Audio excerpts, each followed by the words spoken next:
Welcome to the most scholarly committee in the Nevada State Legislature, the Assembly Committee on Education. Will the secretary please call the roll? Assembly members De Silva, Dahlia, DeLong, Flanagan, Hanson, Hardy, Hunt, Koenig, LaRue Hatch, Mosca, Orentlicker, and Chair Torres Fawcett. Thank you, and thank you to those of us joining us here in a packed room in Carson City. As a note, we do have an overflow room if somebody does need that extra space. I know it's very full in here. Thank you to those joining us in a very full room in Las Vegas, and those listening on our YouTube channel. Please don't forget to click subscribe to Assembly Education. A couple of housekeeping items, especially because we have so many new people in our committee room. Please don't forget to silence all electronic devices. If you wish to testify,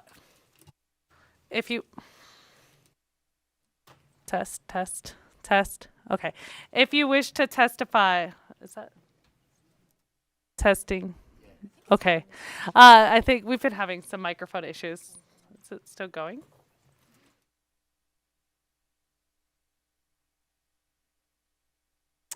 Let's check. Okay, I think it's working now, right? Yes. Okay, thank you. Thank you for your patience. I don't hear it.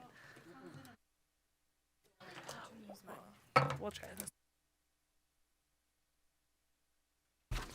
Test. Yes.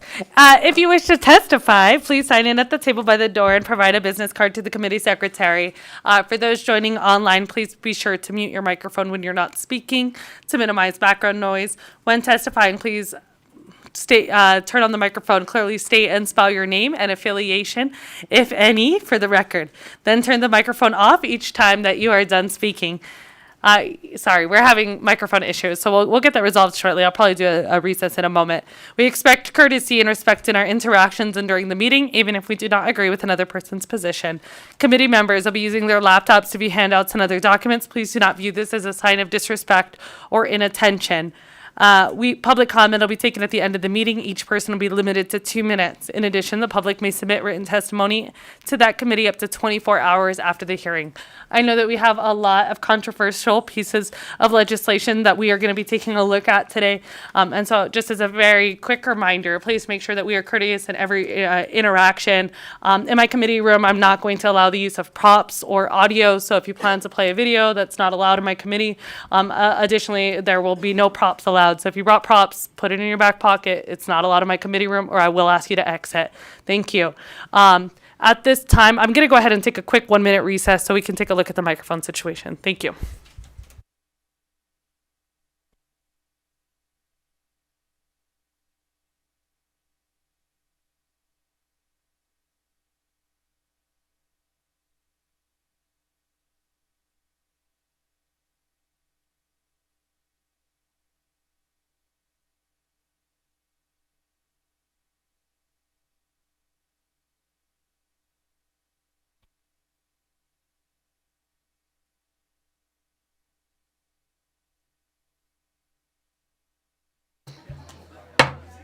The Assembly Committee on Education will reconvene. It seems my mic might be a little low. We'll work on that, but we can go ahead and carry forward at this time.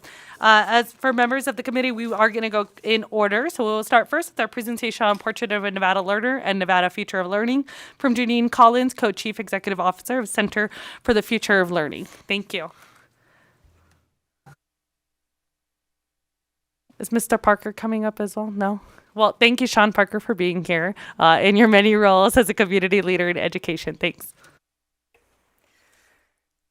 Good afternoon, Chair Torres Fawcett and members of the Assembly. Janine Collins, co-founder at the Center for the Future of Learning, a Nevada-based nonprofit focused on building the future of learning with young people, educators, and community inside our schools and in out-of-school learning spaces.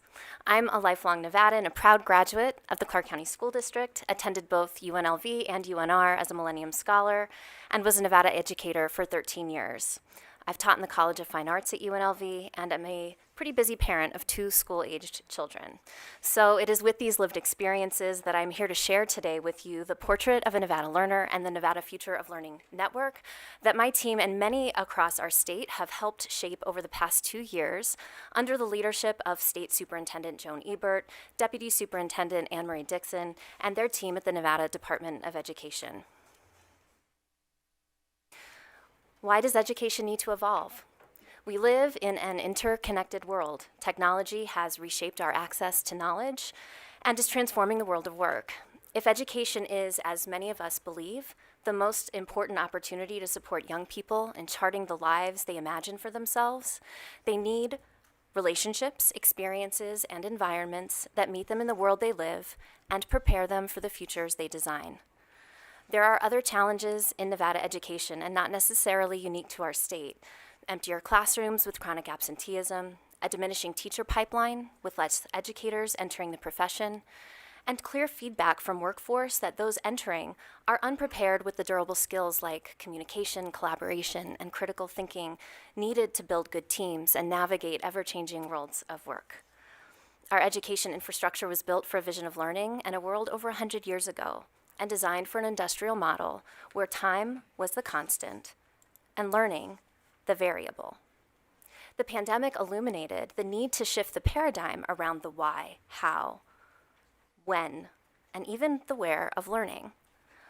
While many discuss how to get back to where we were, many also embrace the need to build forward differently and better together. Challenges are opportunities. What if we redesigned our system to meet the reality of the moment? If acquiring knowledge can now happen in a variety of ways, what is the role of school, and how might it answer the call from young people to be places of purpose, to learn academic concepts, and to apply that knowledge in real ways that matter, to empower growth, build connections, meaningfully contribute skills, figure out how to thrive?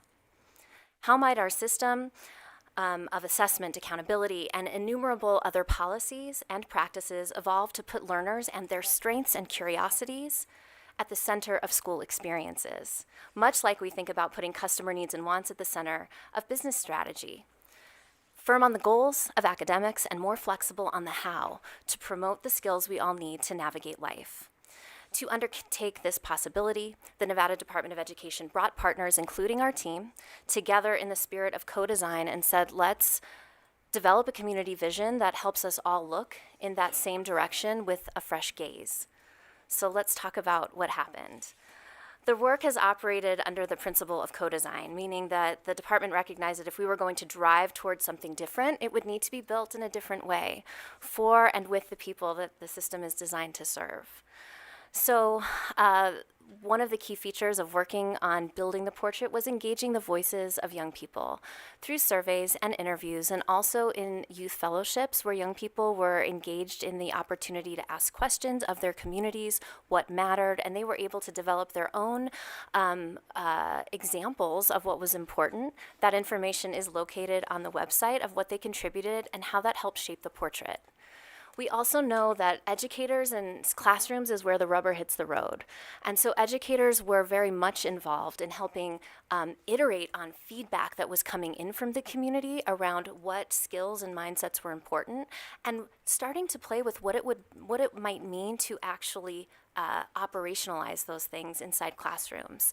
And so the work began with 22 school design teams that came off, that were built out of 9 different school districts, and about 200 educators that came together in the first year of what became the network to start to bring these concepts to life. We also co-designed with community, from one-on-ones with business partners, community briefings, and throughout the process of both building the portrait and creating experiences in our community to talk about the things that were coming up so that the vision and the values of the work would be clear to all involved. This is the front page of the shared vision of learning that was created. And this portrait has received national recognition, actually, as a vision for the future of learning, because it invites difference making. And into the learning process. It recognizes the need to move beyond looking for students to only produce right answers and to instead, or to also generate authentic answers to questions that are meaningful and relevant to their lives. This piece of a portrait is not something you commonly see on a state or district portrait, but it's something that our community in the process felt was very important to keep at the center of the conversation so that authentic expressions of learning would very much be a part about what this work would mean. On the back side of the portrait are a lot of the words and descriptions called durable skills or the competencies that Nevadans widely came to agreement on that are important whether you're going to succeed in work, in life, in relationships, and the recognition that creating learning experiences that give young people opportunities to cultivate and demonstrate those skills through the integration of academic knowledge would be really critical. The Nevada Department of Education recognized the need to make sure the work would not remain a vision on the page, and so the Nevada Future of Learning Network was launched in October of 2023. The department's vision is for the network to serve as the research and development space for educators across the state to embrace the implementation of the portrait, and a key pathway for embracing that implementation is called PCBL, Personalized Competency-Based Learning. So what is PCBL? PCBL is a set of practices and policies that enable systems to retool learning relationships, experiences, and environments so that learners are truly at the center. So you can think of it like this. The portrait is like the job description of what we need learners to be. The process for bringing that to life is the learning experiences like project-based learning or building solutions to challenges in the world, doing client-connected work for community organizations and businesses. That's really the process. And so yes, the assessments, just like in the real world, would look like the outcome of that process. And so in concert with academic skills, academic content, we're looking at developing those skills, and we would need different assessment processes to truly capture that. The work of the network is at a school level, in district and school level conversations, and certainly through work that is being created through the Nevada Department of Education's personalized competency-based learning working group pathways, looking at how we're building and assessing those best practices, how we're looking at the integration of policy and practice with assessment and accountability. And as this work is just emerging, those pathways for conversation and learning are coming together to be able to build those next steps coherently. Another mechanism, another way to think about the network is a space where more innovative policy systems can emerge. Oftentimes, those closest to the challenges are not empowered to be researching and developing the solutions, and the network can serve as a mechanism for lifting up the learning that is happening and being able to shape the conversation so that things that are possible and can stick can happen. So what's next? What's right now? Or what's right now and what's next? Currently inside the network, we have one of the key pathways that I want you to know about is the Competency Implementation Pilot, which has 145 educators from across the state learning in parallel teams. So you have classroom and school level educators learning alongside district leadership. And in those conversations and through inquiry cycles, they are unpacking what does it actually look like in the classroom? What are some of the things that we can demonstrate? What does it look like to be able to start to assess these skills?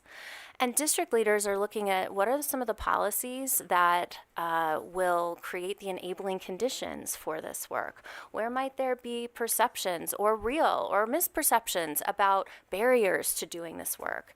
And how do they work through those things together so that we can really provide exemplars of what's possible in the future. Certainly, there's a need to continue to increase engagement and awareness of the work, and as we continue to have more people engaged, they become ambassadors through sharing what they're learning. And so it really is a learning-focused conversation and space. And partnership has been key, as I've stated all along. We have a national partner in KnowledgeWorks that has been helping us facilitate some of the technical aspects and support of that competency implementation pilot.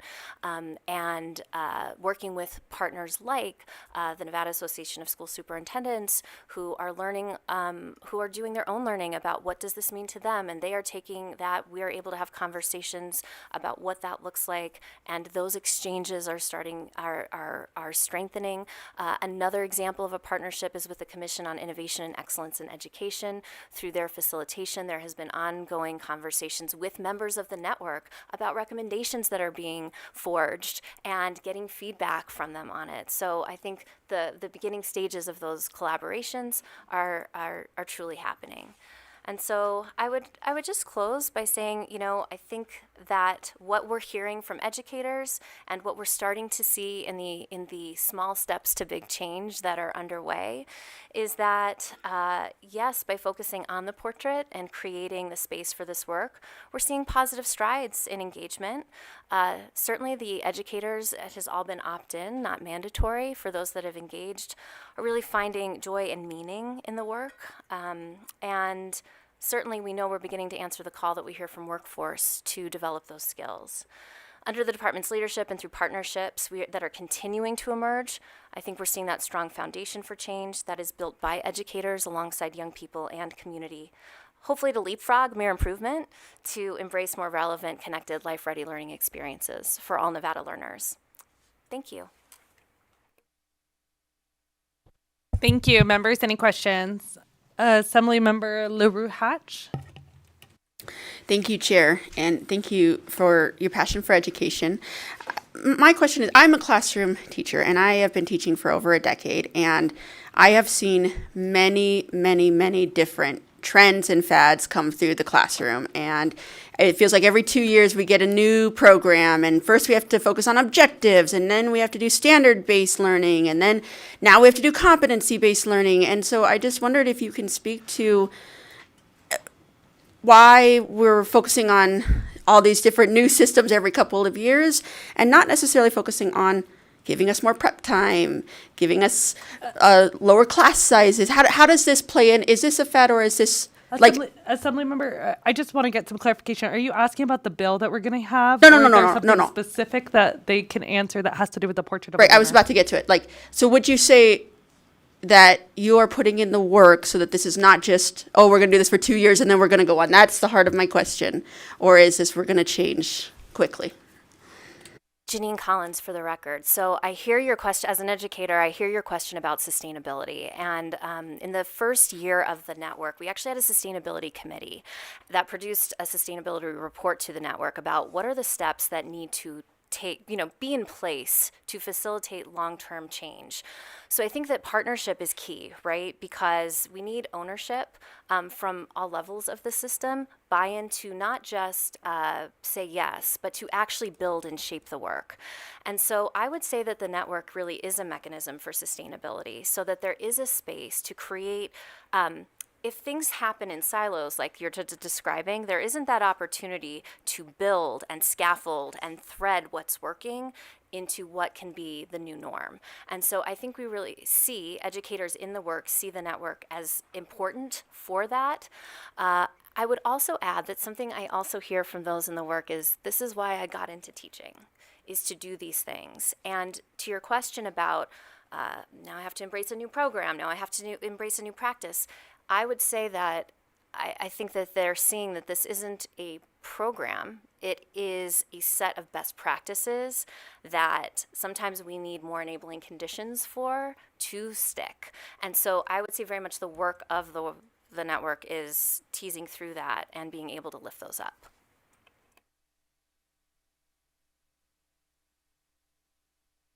Thank you, Chair.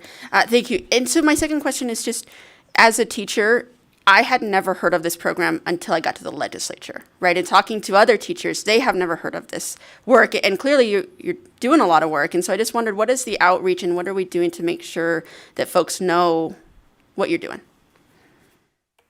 Yes, Janine Collins for the record. I think it's been interesting being a part of a process that's both got top down and bottom up, roots and wings. And so I think that when we were building this work, one of the things that I heard a lot about was, we talk so much about new initiatives and new ideas. What's anybody doing with it? And so what we started to realize was that we needed to start to build models and examples so that when people were talking to each other about the work, they were able to hold up examples of, I've been trying some things out in my classroom for the last 3 or 6 months, and this is what I'm learning, and this is what's happening. So part of the opportunities to specifically answer your question there are a number of network engagement opportunities that are planned for the future in terms of engaging educators directly and being able to learn about this. There are lots of professional learning experiences that are individual that teachers can sign up for ongoing credit and learning as they're looking at expanding their practice and also earning license renewal credits. And part of the conversation is just also what resources do we have to expand the work beyond the professional learning that is currently existing. And those are conversations that are happening with schools and districts right now, and what role all of those entities can play. Assemblymember Mosca. Thank you, Chair, and so great to see you. And actually, I had a different question than my colleague because I know that when I went to the rules, there are some rules that already had a portrait of a learner, and that the portrait of a learner is taken from actually what we're doing in Nevada. And my question had been, I know in Virginia they had a portrait of a learner. Just what are we seeing nationally as well as locally for the best practice when it comes to this? Janine Collins for the record. Thank you for the question. I would love to actually highlight that as the work was being built across the state, districts like Douglas County, White Pine County, Churchill County, I think actually Washoe was building its own district portrait during the process of the state building its portrait. There was lots of opportunities for us to align the visions of learning that districts had, Lyon County also, that had done deep community conversations and were lifting up. And I think one of the reasons the work has been moving forward positively is because districts see the values that they've heard from their communities embodied in this, and there's ways for them to be true to the things that they're hearing and also tap into that vision from the state. When we talk about what's happening nationally, Nevada is one of the states that is engaging at a state level, and I can go back and find exactly how many states have state portraits, but it's over half that have identified future-ready skills and are looking at ways to retool their systems and learning and teaching practices to advance that for more successful learning and more life and work readiness. Thank you. And I definitely want to applaud your ability to use the portrait of a learner to collaborate with people from different parts of the education world, right? Whether they be students and families and educators and counselors and school leaders and superintendents. So I really do appreciate that work. And so I did have a question about the competencies on slide 8. I know that these are kind of like a guidelines for the competencies. So can you kind of explain a little bit more about what is this and what is the vision of how they will be used in the classroom, and are we there yet? Sure. Janine Collins for the record. Thank you for the question. So we have Nevada academic content standards, right, that are around the knowledge not academic knowledge. The competencies, what's currently happening with them is that within the work of that competency implementation pilot, we have had educators work to create a learning continuum of these competencies. So for example, let's look at communication, something we all know is very critically important to life and work and learning readiness.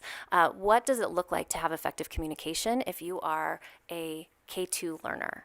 And what is that rubric attached to that? What does that look like? That kind of depth of detail has been built out and is something that these educators in the pilot are starting to work with. So an educator would have their Nevada academic content standards. They would have the competencies, this skill grain size, and they're looking at how to utilize those to transform the way we think about the learning experience in the classroom.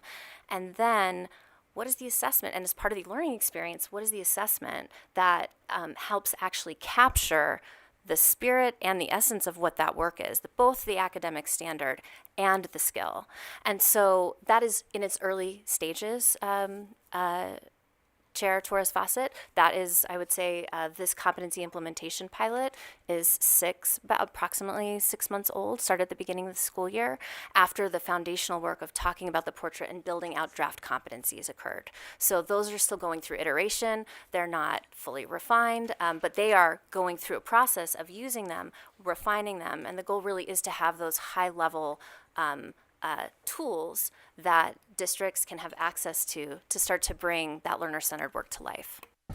Thank you. And could you give me an example of how we're using these competencies in the districts that are having them? I think I heard that there was at least 5 districts, 6 districts, I believe it is, that are using them right now, as well as at least 1 charter school. So what does this look like in the classroom setting? Janine Collins for the record. Yes, so I think an easy way to explain it is if you're looking at math content, you could assess that on a worksheet, right? I know how to do this problem. Educators are looking at how to then marry that academic content with skills and start to say, what are the experience? If we want them to come out as better collaborators, what is the experience we need to build in the classroom? What are the questions that students can answer? What are the hands-on learning experiences they might be involved in? What are broader conversations that we might be happening in our community? And how do we structure the learning to respond to that? So it often, I wouldn't say project-based learning is the only way, but it's going to be more hands-on, more relevant, more career-connected, more public displays of learning, so that the products that kids are creating, they're showing and sharing what it is that they're developing. And that they can speak to. I think a real piece of that is that they're able to speak to the knowledge that they're gaining and the skills that they're developing. So that sense of agency in their own learning process is developing. And again, that's in the earliest stages of playing around with that right now too. Thank you. I appreciate that. Assemblymember Hanson. Thank you, Chair. Thank you for being here. I think it was mentioned 5 districts in the state, maybe 1 tribal school. Do we happen to have that we could note what ones those are? If I could make I a note. actually do have them for you. Okay, great. White Pine, Elko, Lincoln, Mineral, Churchill, Esmeralda, and I heard 1 charter school. Oh, charter, I'm sorry. Okay. And then if I could follow up with that real quick. So one of I truly appreciate thinking outside the box. I actually like to think that I'm that kind of a person too. But my concerns are, how do we address, like the districts that are listed, these are classrooms and schools that are a lot smaller, several in my district. I'm curious, how will this play out in larger schools, larger districts? Because it very well intentioned to have a lot of this connectivity and one-on-one and collaboration, but I'm just wondering logistically how that can work when we're already really strapped for teachers and oversized classrooms. Janine Collins for the record. Thank you for the question. So the competency implementation pilot absolutely has district leaders, educators, instructional coaches from 7 districts and LEAs across the state, which are Churchill, Elko, Esmeralda, Lincoln, Mineral, SPCA, White Pine, and Washoe. We also have another pathway in the work where we actually see a lot of folks from Clark engaging in the work called Portrait Activators. And they've opted in at a school level. They've built teams to start to begin to play around the concepts of student engagement and what we need to rethink aligned to the portrait. And since the evolution of this work, we've actually had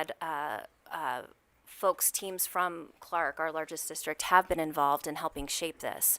And so I think what I can tell you is that what I can relay to you that they are sharing, and their learning is also published on the Nevada Future of Learning website.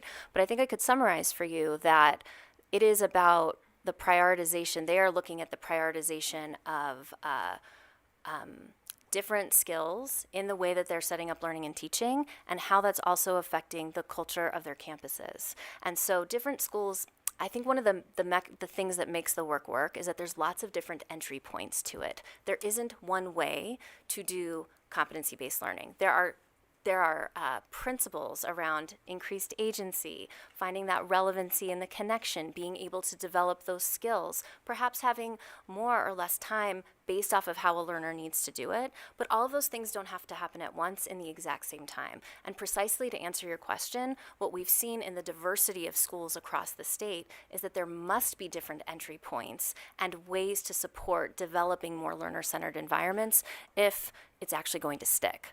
And so there are ways to shape that, and those educators are also at the table, not in that particular pathway, but they are also getting aligned experiences and part of the conversation. Thank you, members. Any additional questions? Sorry, Assemblymember Flanagan. Thank you, Madam Chair, and thank you for the presentation. It's really very interesting. And looking at it, I'm wondering, since we're not building silos and we're building connectivity, how do you evaluate the students? Because everyone's learning at their own pace. So can you talk about how the students are evaluated and then placed in, for lack of a better word, the queue that they're working to learn in? Janine Collins for the record. Thank you for the question. I think that one of the first things I'd like to draw out is that learning at different rates, if you're an educator, you know about differentiated instruction, right? And so we're often looking for ways to differentiate learning and experiences for learners where they're at. Pace and time is a choice point. It's not the only thing that happens in competency-based learning. So when we're talking about these more learner-centered practices, when we're talking about how are we helping young people connect their academic learning and their content knowledge, in a competency-based system, they would have hopefully multiple ways to present their competency, not just one. And so much like we have formative feedback, like when teachers are working with young people and they're seeing they're getting things, they can advance them.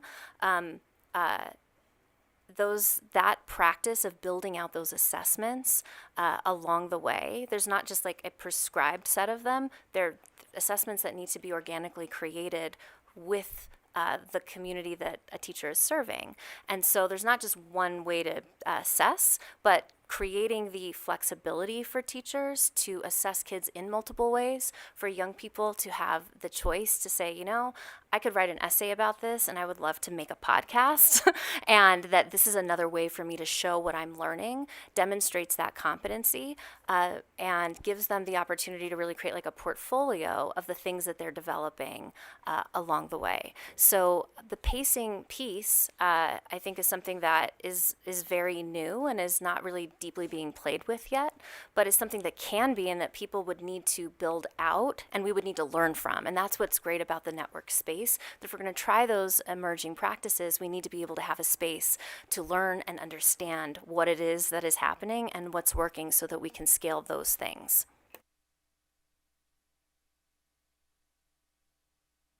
Thank you for the answer. I look forward to learning more as we move forward with this. Thank you. Thank you, Madam Chair. Thank you, Assemblymember Ornlicker. Thank you, Chair, and thank you for the presentation. As you observed, for a lot of students, our current methods don't work, and we need to think of different approaches. I'd like to go to section, I think it's 2.2 on page 3. Top of page 3. Assemblymember, we're not yet at the bill. Oh, I'm sorry. But we will have a bill presentation shortly, and then once we go through that, you're welcome to ask those questions. Thank you. I don't believe we have any additional questions. Oh, Assemblymember DeLong has a question now. Thank you. Thanks, Chair. Thank you for the presentation. I guess what I'm taking away is it's trying to develop a very much learning standard and approach. The question is, are there still going to be standardized tests? Are we still going to be evaluate competency, basically, how are they doing with read by 3? Can they actually pass a college entrance exam, et cetera? Janine Collins for the record. To be able to implement this, yes, we need to continue to assess like how students are reading, how we are progressing with basic math and literacy. A lot of this work has been about the kinds of learning that matter that we're not capturing and that are also not incentivized in the system. And a question that's come up a bunch for me is, well, what is one of the barriers for implementing something that's going to engage more kids, that is going to help create more career and life-connected learning experiences? And one of the things that is a barrier is the fact that the system is focused on only one kind of testing, as opposed to creating the space for a multiplicity of ways that young people can demonstrate what they're good at. So we often talk about not an either or, but a both and. Thank you. At this time, we'll go ahead and conclude the presentation. Thank you so much for making the trip up here to do that. Thank you. And at this time, we'll go ahead and open the hearing on AB 24, which revises provisions governing competency-based education. Thank you. And when you're ready, please begin.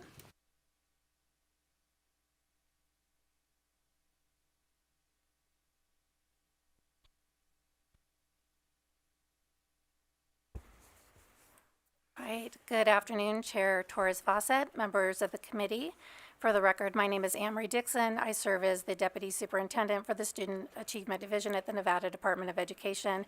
I am joined here by my colleague, Amelia Tebow. She is a director for our Student Investment Division. And in the South, I'm joined also by Director Shauna Jessen, our Director of Teaching and Learning. We would like to thank Janine Collins for her presentation and partnership in the department's work across the state with a portrait of a Nevada learner. There is a growing interest in our state to use competency and mastery of learning as the best metric of student achievement, rather than the number of minutes spent in a classroom.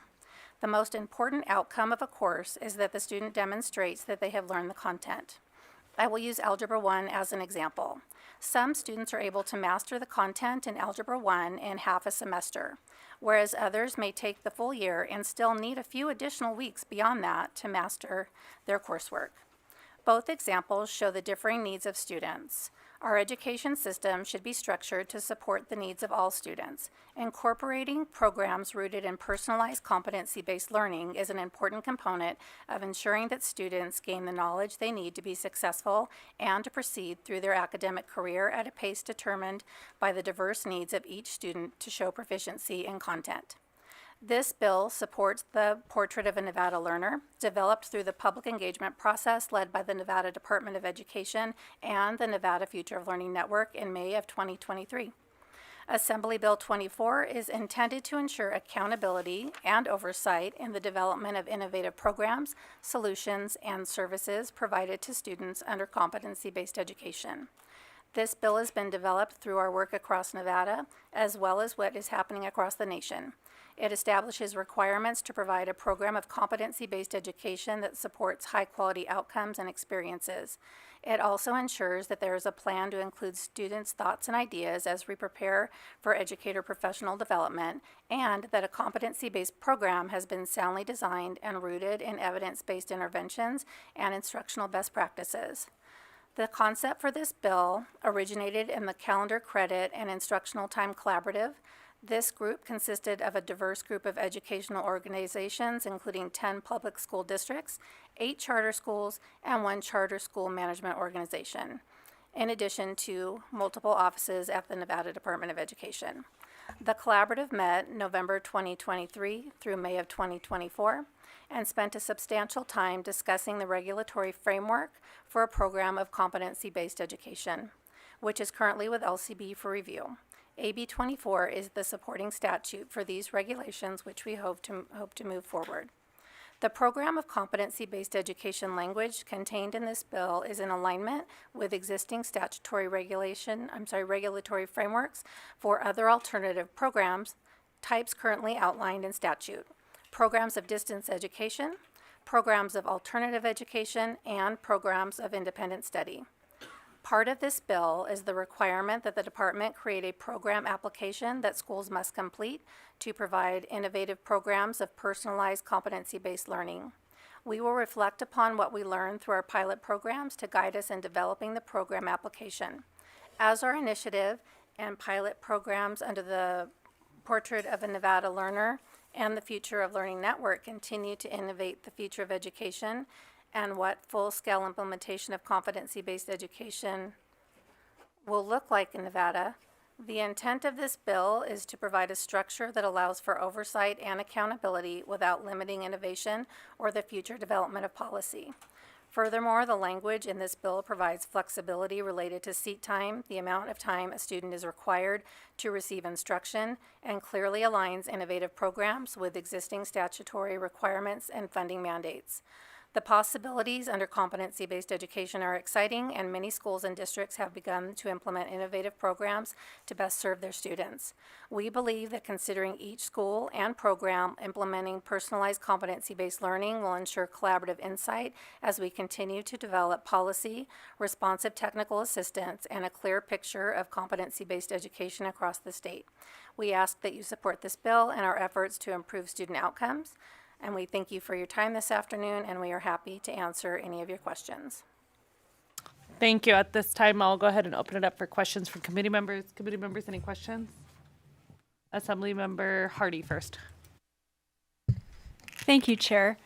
This is a really interesting concept, and since I've been on the Education Committee, I've heard a lot about it and tried to increase my understanding of it. So as far as the bill goes, if we could just go to page 4, section 4,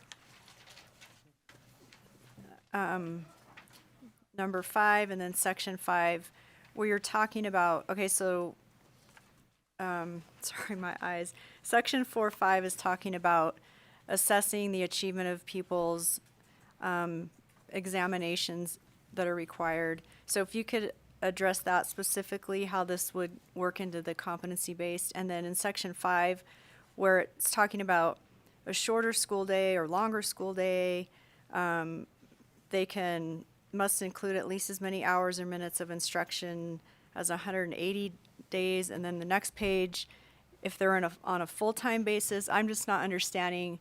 You've got some kids there sometimes or full-time. I don't. If you could just explain all of that. Thank you. Yes, thank you for the question. For the record, Anne Marie Dixon. So to go to your assessment question, we have federal regulations and state laws that require us to assess students on certain assessments. The ESSA requirements for the federal government, we are required to assess students in English language arts, mathematics, and science. So those are requirements that are still in place, and they will remain in place as it is directly tied to our funding, and we would not want to worry about any implications for funding. So those are currently in place. Around the assessment piece, what we're doing within this work is trying to learn about what accountability can look like and how we can make some changes. In 2016, that was the last time that we revised our accountability system. I was a school principal at that time, and I was able to participate in that work. But that was 2016. It was a very long time ago. So we have put forward a budget enhancement to look at revamping that accountability system so we can take into consideration the needs of what students are today, what assessment can look like, not taking out the assessments that are required, however, adding to those. I'll give an example of chronic absenteeism is something that was not in there. It was something that was placed in there by that committee in 2016.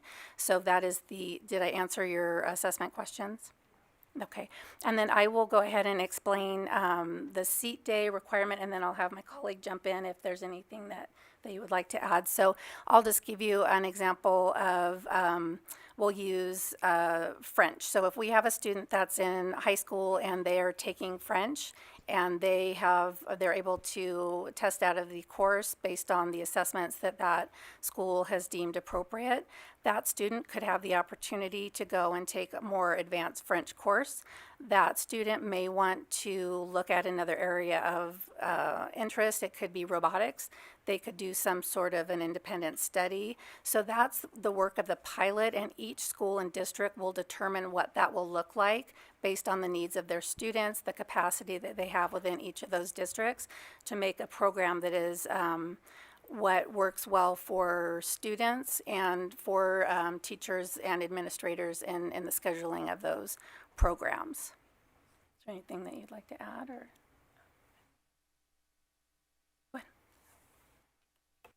Thank you, Amelia Tebow for the record. So in section 5, this section about shorter school days but still having 180 days, students, according to this passage, may participate or attend for different amounts of time, shorter or longer days, depending on how their education is progressing. The requirement for 180 days is actually specific to the school program. So in current statute, school must be provided for at least 180 days or the equivalent under an alternative calendar. We want to ensure that the school program itself is still readily available to that student for the same length of time under a traditional program. However, if the student is only taking morning classes, for example, and has the afternoon for independent study, work study, other such things, they are able to do so under this application process.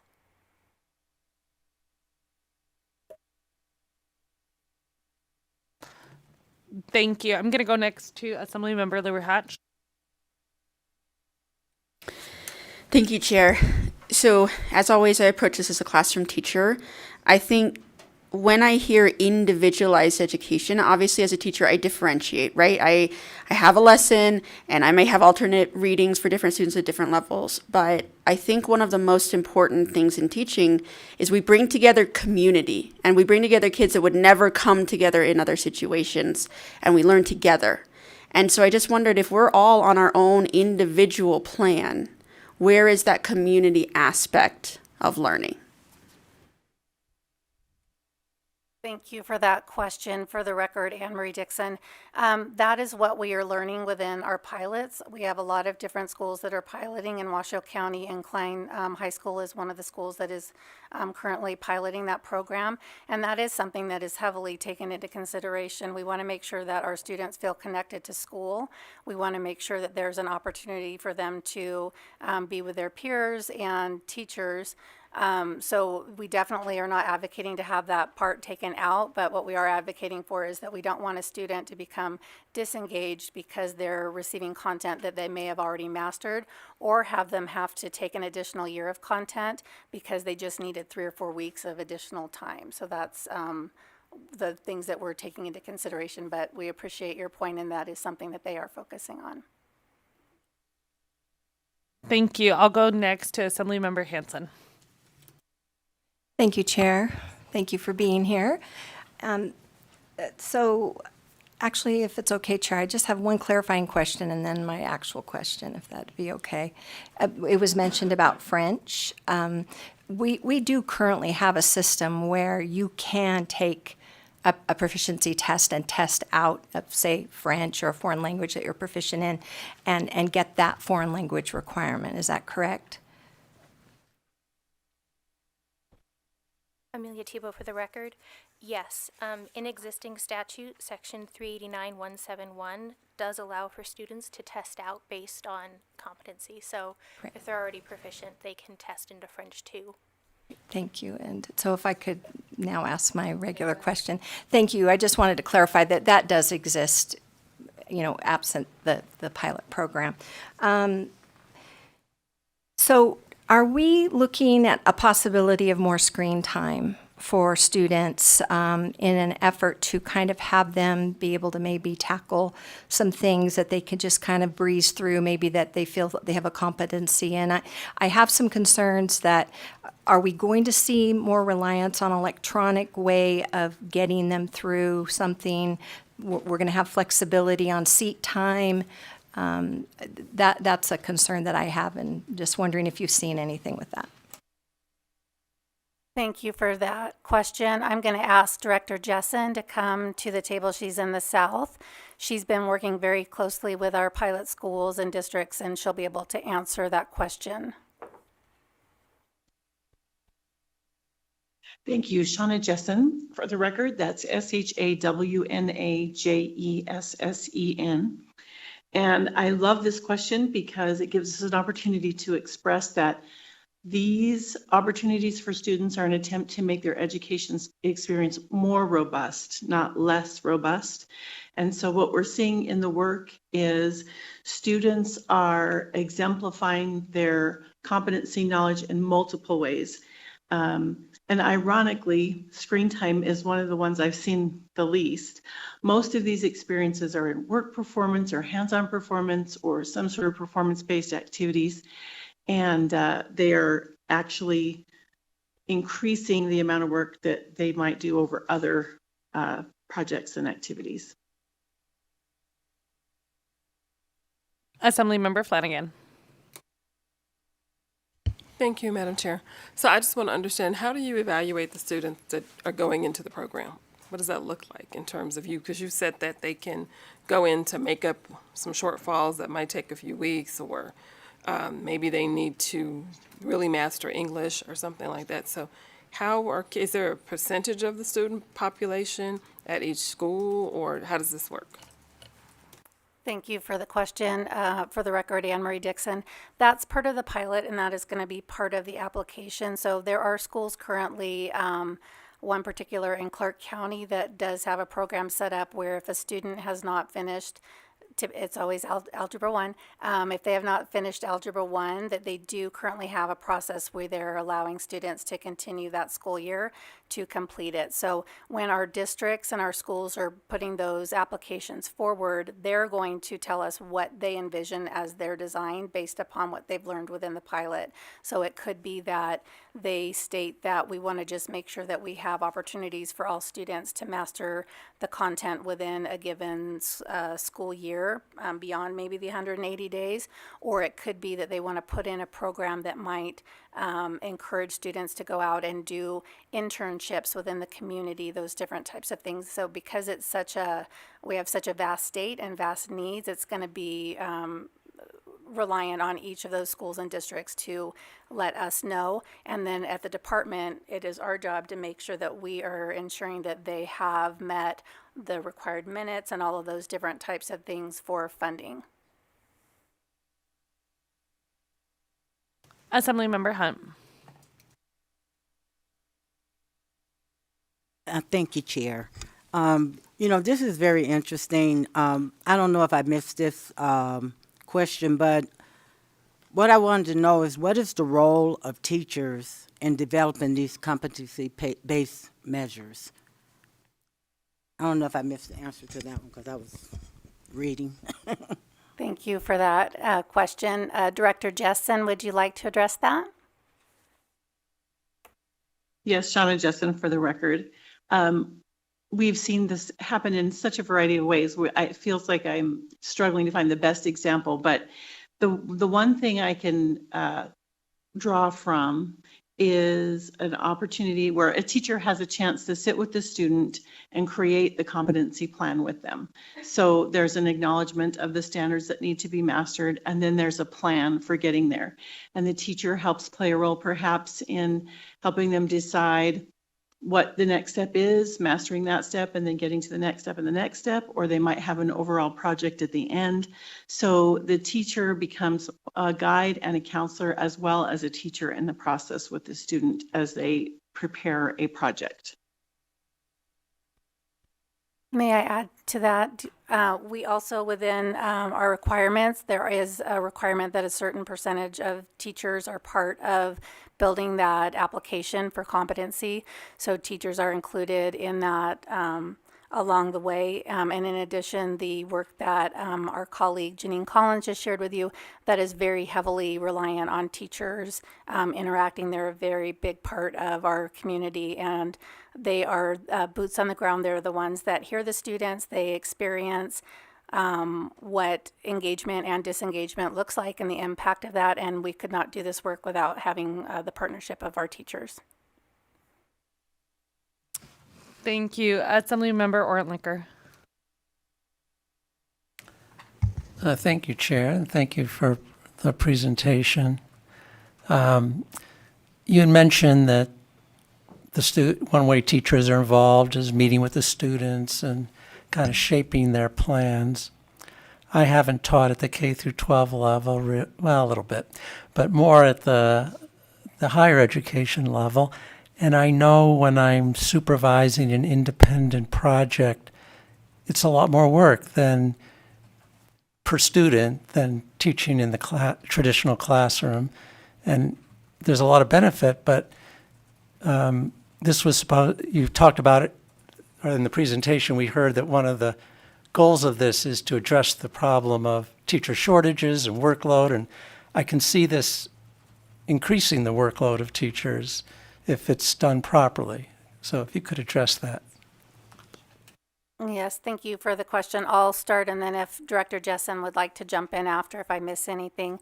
The idea of this would be, as I said, each school is able to determine what they have within their budget to support this programming. So I am a former elementary school principal, second grade teacher, and so I'll give you an example. When I was a second grade teacher, I had students that were at a reading range of kindergarten through fifth grade within my classroom, and it was my job to differentiate instruction throughout that day to make sure that I met the needs of all of my students. Within this program, it would encourage our community, a school community, to come together and talk about, is there a different way that we can do this to work together to support all of the students based upon their needs? And then I'm just talking about reading right now. We know math is also a different area, and so students come at those different levels as well. So the idea of this work is that we want to make sure that our students feel empowered and they have agency, and then that is in turn our teachers will feel empowered and have agency. So none of this is a top-down you must do. It is each school makes that determination about what they're able to do and what they're able to support within that school building.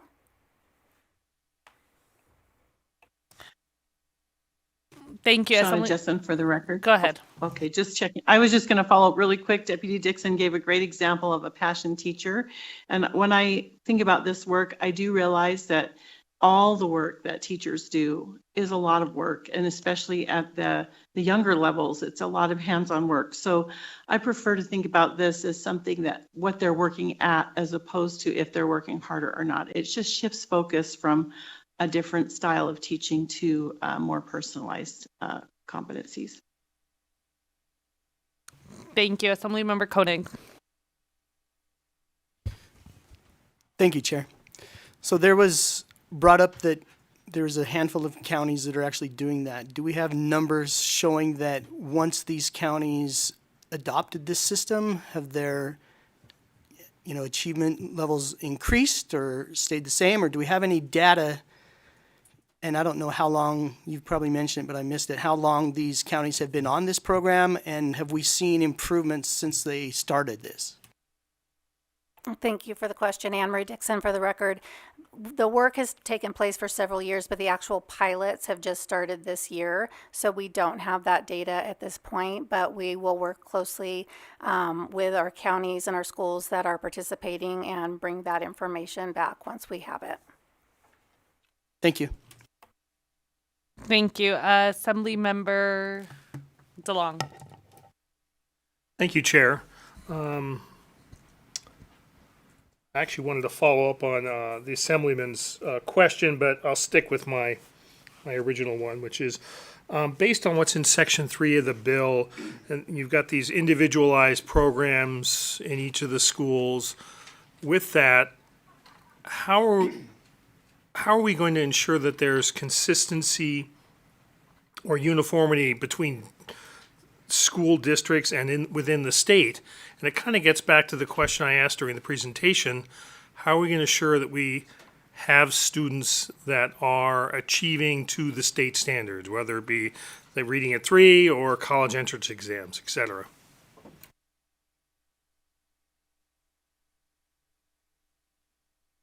Shauna Jessen for the record.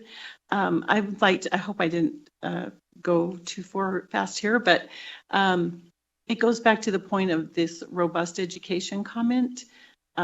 We believe that, or our experience has been that when students exhibit mastery in a competency way, they should also be able to exhibit mastery in a standards way, because the goal is for them to understand and learn the standards that are set forth in each course. So we'll refer to the presentation where Ms. Collins said, we hope for a both and. We hope that they can exhibit competencies in a literal way, but then also be able to show their mastery of standards in high stakes testing. Amelia Thibault for the record. When we began developing this concept, we were also building out a regulatory framework, which we do have presently with LCB for further development of language.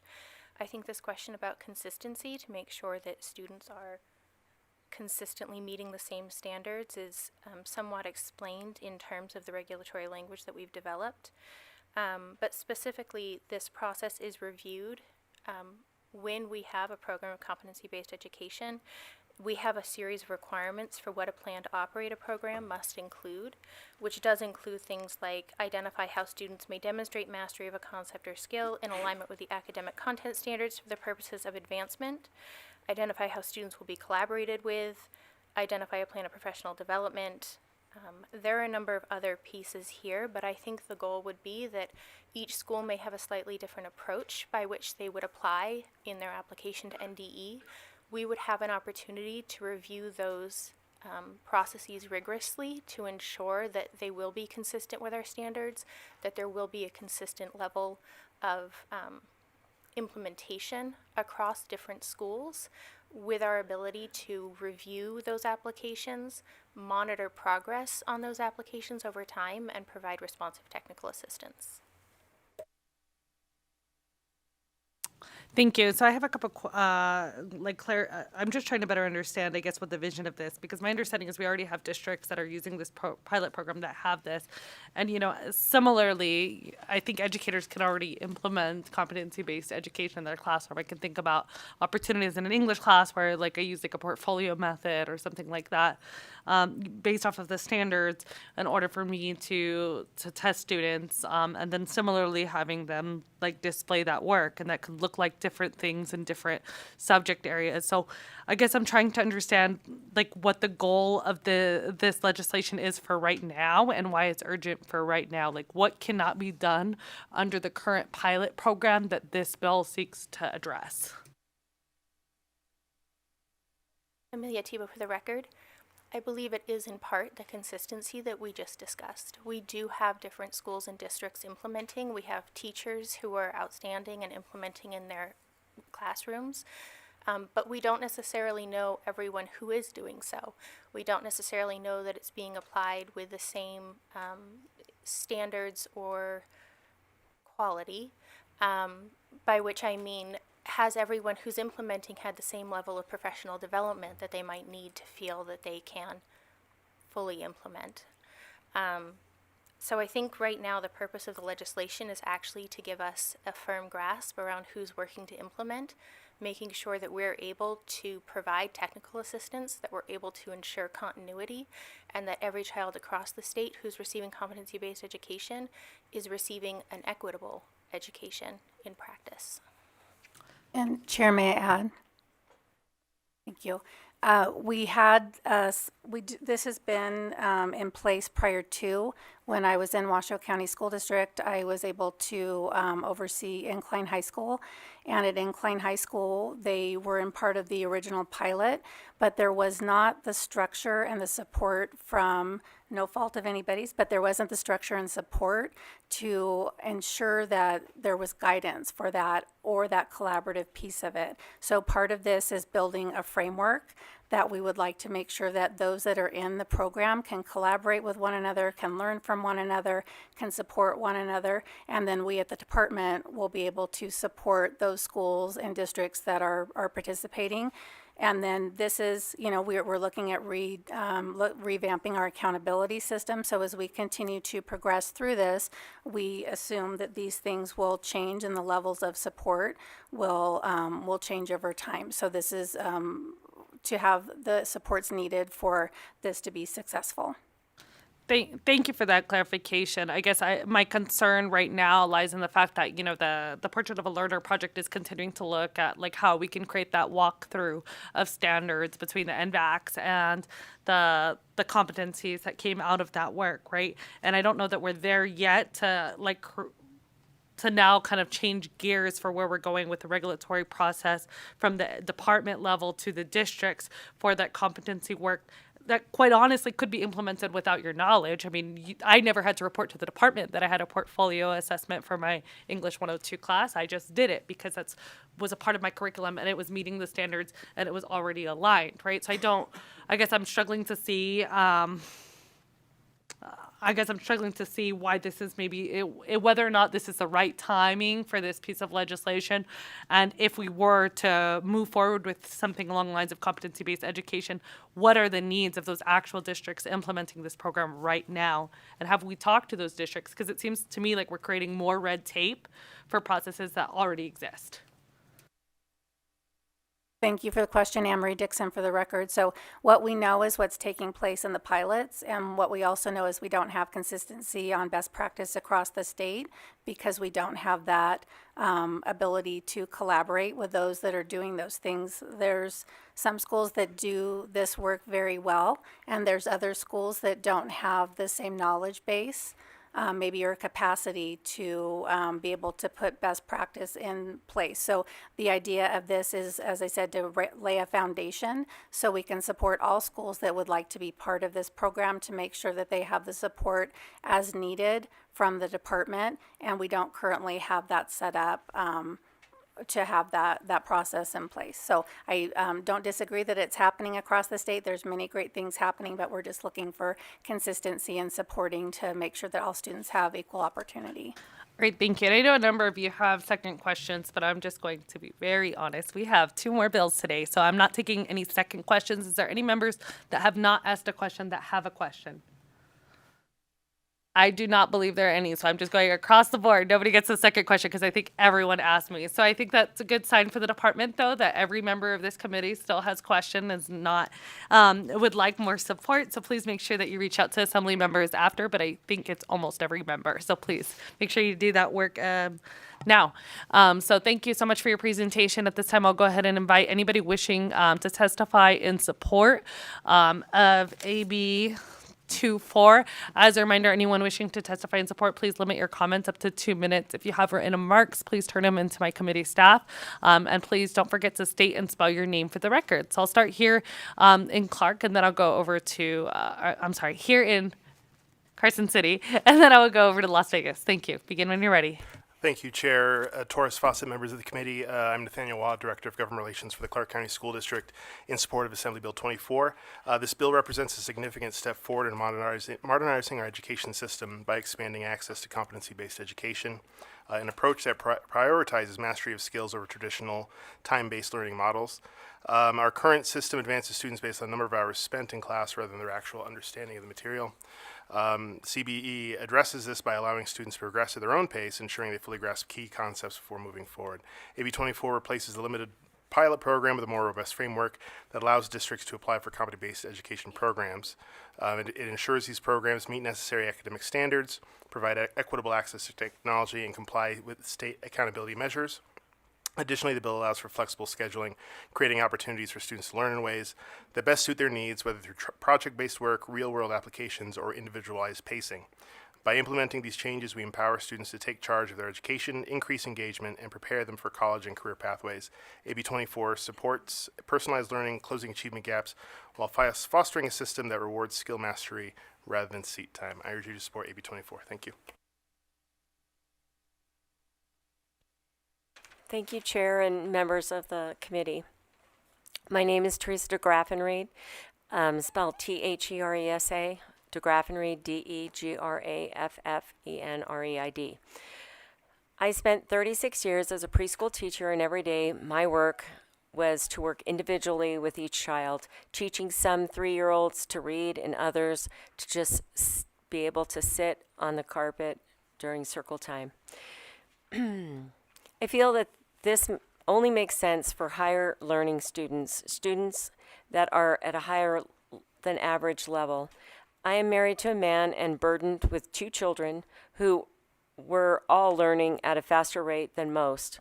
My son, who is extremely bored with his 6th grade math, and his knack for truly knowing how numbers work and fit together, discovered a way to kind of cheat and not do all the work that needed to be done. He was brought to the principal and was invariable in trouble. And at this meeting, he told the vice principal, quote, "If you would have just tested me and let me show you that I know how to do the work, you would know that I know how to do all of this math," end quote. He could have moved from his pre-algebra work to maybe working in Algebra 1 and more advanced math. Again, I would say that that this is, should only be at this time used for higher learning children, and that's it. Thank you. Thank you. I don't see anybody else here in Carson City wishing to testify on AB 24. Is there anyone in Las Vegas wishing to testify on AB 24? I don't see anyone in Las Vegas. AVH, is there anyone on the line wishing to testify in support of AB 24? If you would like to testify in support of Assembly Bill 24, please press star 9 to take your place in the queue.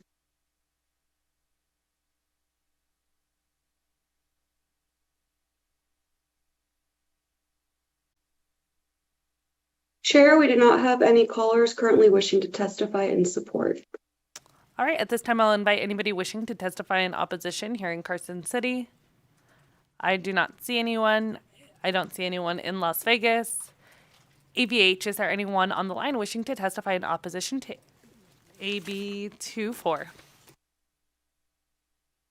If you would like to testify in opposition to Assembly Bill 24, please press star 9 now to take your place in the queue.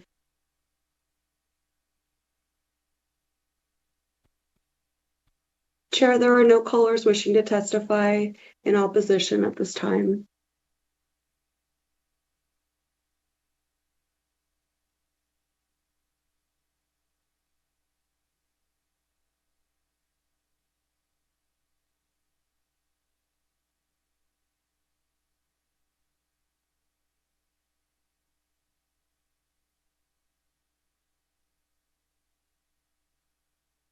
All right, at this time, I'll go ahead and go to neutral. Is there anyone wishing to testify neutral to AB 24? Thank you.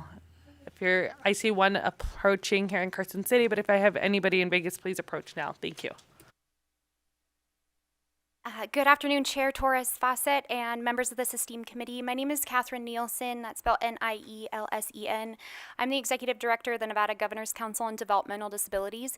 We do want to offer support for this bill, but still have a few concerns before we can move to supportive testimony, and this includes students currently enrolled in individualized education programs, or IEPs, or who can seek an alternative diploma. We want to make sure that they can also participate in this program. And there are other entities that have chosen to use alternative ways to measure competency. For example, Microsoft actually allows interview candidates to play Minecraft in lieu of a traditional interview in order to show their skills. So we are supportive of alternative methods of testing and determining competency, and we're hopeful to move to supportive testimony soon. Thank you. Thank you. So with that, we are going to go ahead and move that testimony to opposition. So please let the committee secretary know. Anytime you make and for the committee to be very clear, if you have any issue with the bill, we do move that testimony to opposition. I don't see anybody in Las Vegas wishing to testify neutral. AVH, is there anyone on the line wishing to testify neutral? If you would like to testify in neutral for Assembly Bill 24, please press star 9 to take your place in the queue.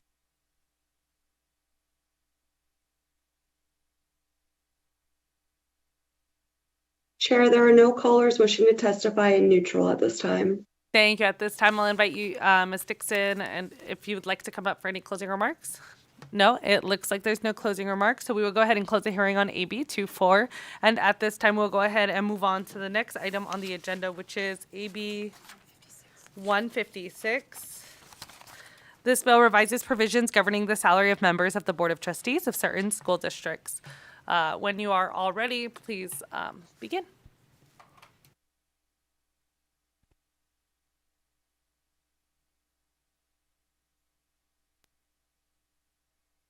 Well, thank you, the most studious committee and Chair Torres Fawcett and Vice Chair De Silva, Erica Mosca for the record. Before we begin, I'd love for my co-presenters to introduce themselves very briefly. Good afternoon, Chair and members of the committee. My name is Kayla Maese, spelled Kaylah. Last name is Maese. I am a civil rights analyst at the ACLU of Nevada. I've been here for about a year. And as we are talking about CCSD, I am a student who graduated from CCSD in 2020. And I have had the pleasure of working on this bill with Assemblymember Mosca as well as my executive director. So thank you for having me. For the record, Attar Hasibullah, first name spelled Athar, last name Hasibullah, Haseebullah. I'm the executive director for the American Civil Liberties Union of Nevada. Well, thank you so much for hearing this bill. Today, our goal, and we'll follow the slides here, is to go behind the why. Why are we doing this bill? What are current school board roles and responsibilities? Why we thought about looking at comparing government entities, some challenges, and then we will review the bill goal and this conceptual amendment before we get to questions. Next slide, please. For me personally, I think it's important that all my bills are under some type of goal. So I have a good governance goal, a higher education and workforce attainment, I guess goal or pillar, as well as a community support goal or pillar. And for me, this legislation really goes under my good governance pillar because I think about the Clark County School District has an approximately $4 billion budget, but I think of the Clark County School District trustees really having a volunteer position when it comes to the oversight and doing the work. So really this bill comes from a place of trying to help them, help our community. And for me, I kind of consider it like a full-time job and wanted to enable them to do that. So next slide, please. I think a great question then is, what are the responsibilities of a trustee? What exactly is in this job? And so at the top, you'll see the quote there, but I think the most important parts, as I said, they oversee the annual budget. They also oversee the performance of the superintendent, which we all know is the 5th largest school district in America. They approve the policies of the district and the regulations. They oversee the strategic vision and the progress towards that goal.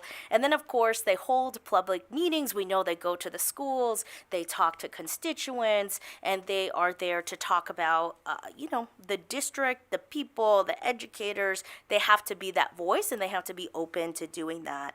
And so here I would just say, for me, I'm taking an assets-based view. I don't think necessarily that they're doing a bad job. I think that they're doing the best job that they can with the circumstances that they have.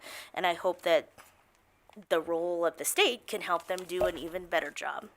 And so I'll go to the next slide. So it's a great question to think, okay, how did we come up with this compensation? And I want to thank ACLU of Nevada and the multiple stakeholders and people we've been talking about and working on this for almost a year now before this bill hearing. And so if you look at the county commissioners, that's really what we really saw when we did the research of what is closest to the actual job role, what is closest to the size of the budget and the type of management they have and their actual role. So the 3 bullets there, and you see that a county commissioners do make about $90,000, and then you see with the pay and benefits, it's about $128,000, which I didn't know until we started doing this research.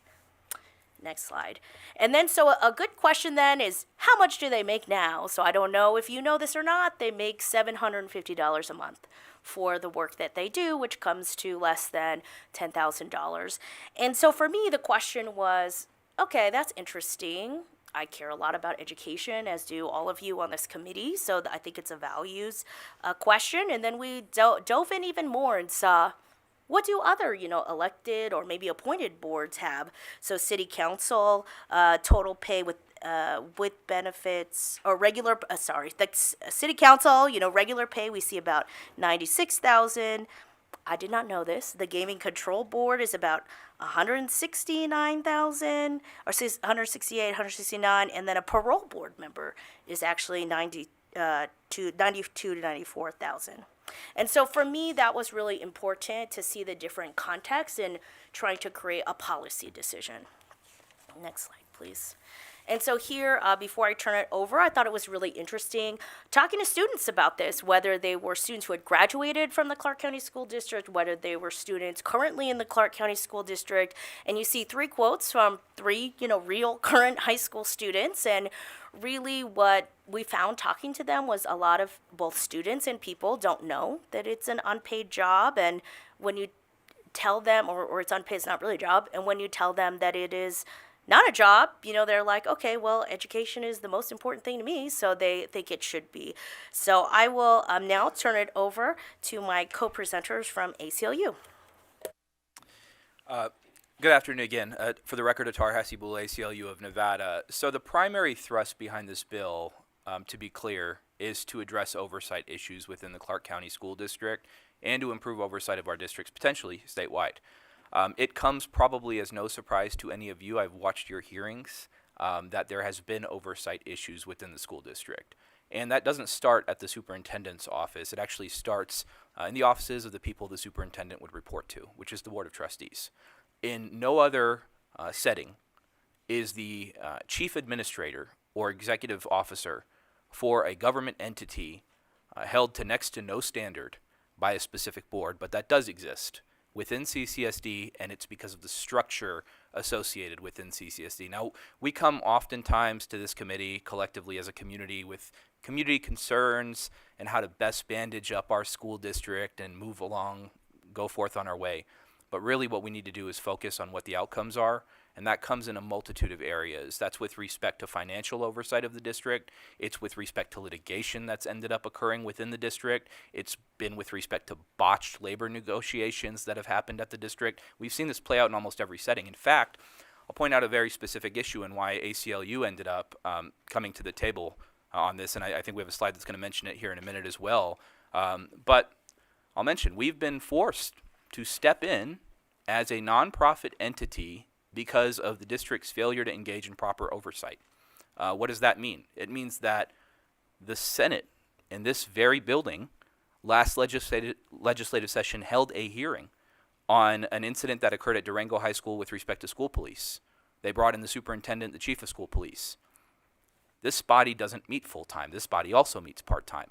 So what ends up happening, we end up having to intervene. We spent over a year and a half and a countless number of hours, well, actually we can't count them, but we spent the better part of a year and tens of thousands of dollars in upfront legal expenses attempting to get public records from the district that withheld those records. That's just one incident. I'll go more recent. 90 minutes ago, I had to send a letter to the legal counsel for the school district again because Assemblymember De Silva's legislation from 2023, I believe, addressing cultural regalia is also being reconsidered yet again for the 4th year in a row to have unconstitutional restrictions on that activity. It's on the board meeting for tonight, right? This is not going to be a breaking news story here, but this is the types of issues we end up having to deal with. What we want to see is proper oversight of our district, and I think that's what the community wants. This has been harmful to everyone. We've had to step in to represent union educators who were criminally ticketed for advocating for their own rights. Those citations were dropped, but over and over we see this accountability piece. We need long-term accountability for our entire district. You know, recently we settled a case, that underlying case in Durango, for $1 million. $1 million that CCSD paid out because of a bad police stop and lies for over a year. And the accountability that came afterwards, what did that end up looking like? Not very much, because again, full-time oversight's necessary. Now, I say this not to knock the Board of Trustees. As Assemblymember Mosca had mentioned, this is an almost impossible task. You're given a $4 billion budget, $4 billion, and $750 a month to review it and make decisions during 2 board meetings. That's not realistic when it comes to actual oversight of the district. Now, there's been great ideas that have come from this body, and we're going to talk about them in a minute here when we get to the amendment portion. That amendment specifically is going to cover the distinctions of roles between appointed trustees and elected trustees. But what this bill would do, again, would tie the compensation for an elected school board trustee in CCSD to the compensation for a Clark County commissioner. The functional oversight of our district is incredibly critical at this time. Community members that we speak to every day are losing faith in the district as a whole. On any given moment, there may be a difference of $10 million depending on what budget number is announced. We can't continue to afford these types of issues long term. And certainly our organization could spend all of our time right now focusing on just the issues coming out of CCSD, right? So just as a personal point, I'd mention that from a standpoint of accountability, it becomes even more critical that we end up addressing this in a holistic fashion. But again, this isn't short term. This is long-term solutions to the point that Assemblymember Mosca made with respect to good governance. You know, we reached out to several former trustees, about a dozen, just under that completed a survey we put out. And we asked them a few different questions, but two of the questions we had asked them were, do you feel adequately compensated for your time as a CCSD trustee? And do you feel like you were able to maximize your effectiveness in this role with it being part-time? They all said no. All of them. Right? Because the structure of the position is broken. The purpose of this is not to reward anyone who's any existing trustees. It's not that kind of bill. This is a model that would start after, and we're going to go into the specifics here in a second, start after the next elections and future elections occur. And it would be open to the public to be able to decide who runs for it. This is not based on political ideology. So you could have very, very different political views than I might hold or than anyone here might hold and still run and still be in that position, because what we really need is full-time oversight. And if nothing else, we should have the ability to have more than 6 hours spent per month on a $4 billion budget, and then a community seeking a forensic audit thereafter, which is only going to remedy past ills but doesn't account for what we need to do moving forward. I'll go back to actually one other piece that was in that specific slide. We asked specifically what the top, we listed about 8 functions. What were the top 2 functions that those who responded said they would be interested in addressing if the role was full-time? The first one was addressing transparency and accountability issues, and the second was visiting schools in the district to spend more time with teachers and administrators. Those are 2 really critical pieces. You know, we see other government entities able to do that, but with this function, our school board effectively functions more like an HOA board than a board that's overseeing a $4 billion budget. Not to disparage any HOA board. You do critical work as well. So let's go through the specifics of what the bill would do, and then I know I'm going to turn it back to Assemblymember Mosca and Kayla from my team, but want to make sure that we answer any questions alongside of this. So the initial bill iteration, we have a conceptual amendment that has been submitted, which I believe you are all in possession of, so we'll also walk through that.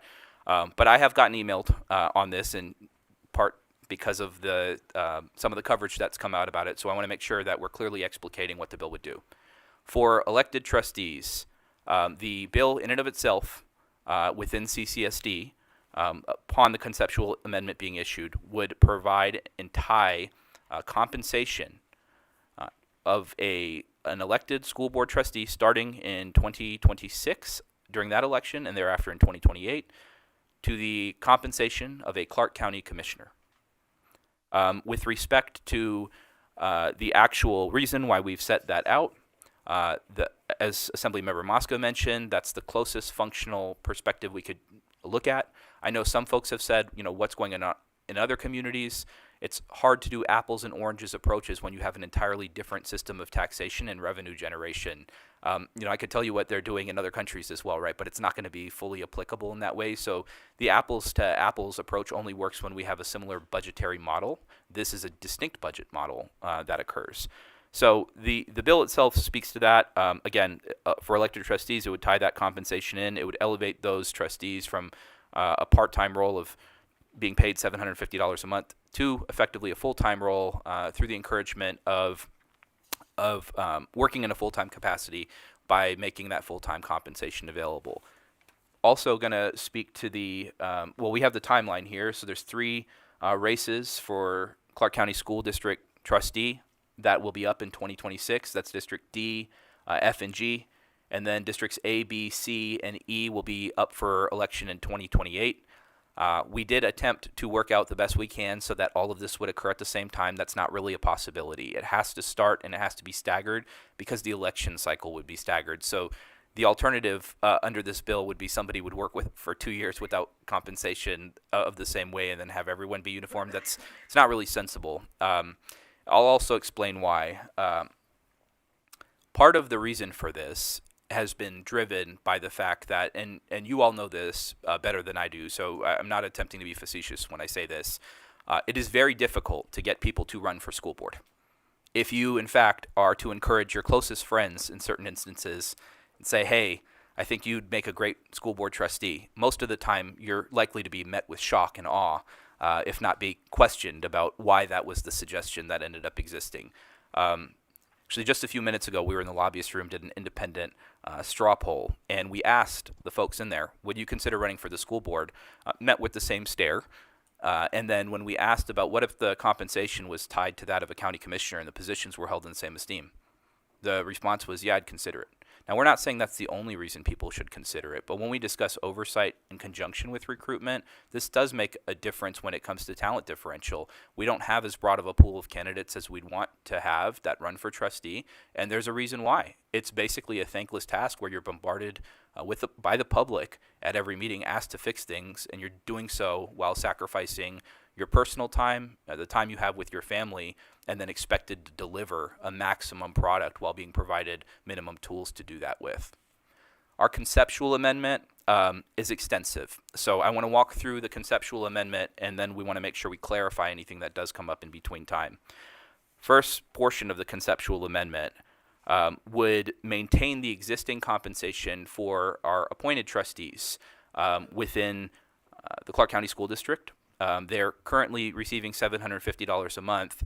I'm not saying that's not something that will be looked at long term, but the main portion with respect to those appointed board members that I want to make sure that we address is actually in number 3, which is the codification of Assembly Bill 195, which was, my understanding, is not moving forward and would create voting rights for the appointed trustees in our municipalities or within Clark County, as was described last session, to be able to vote.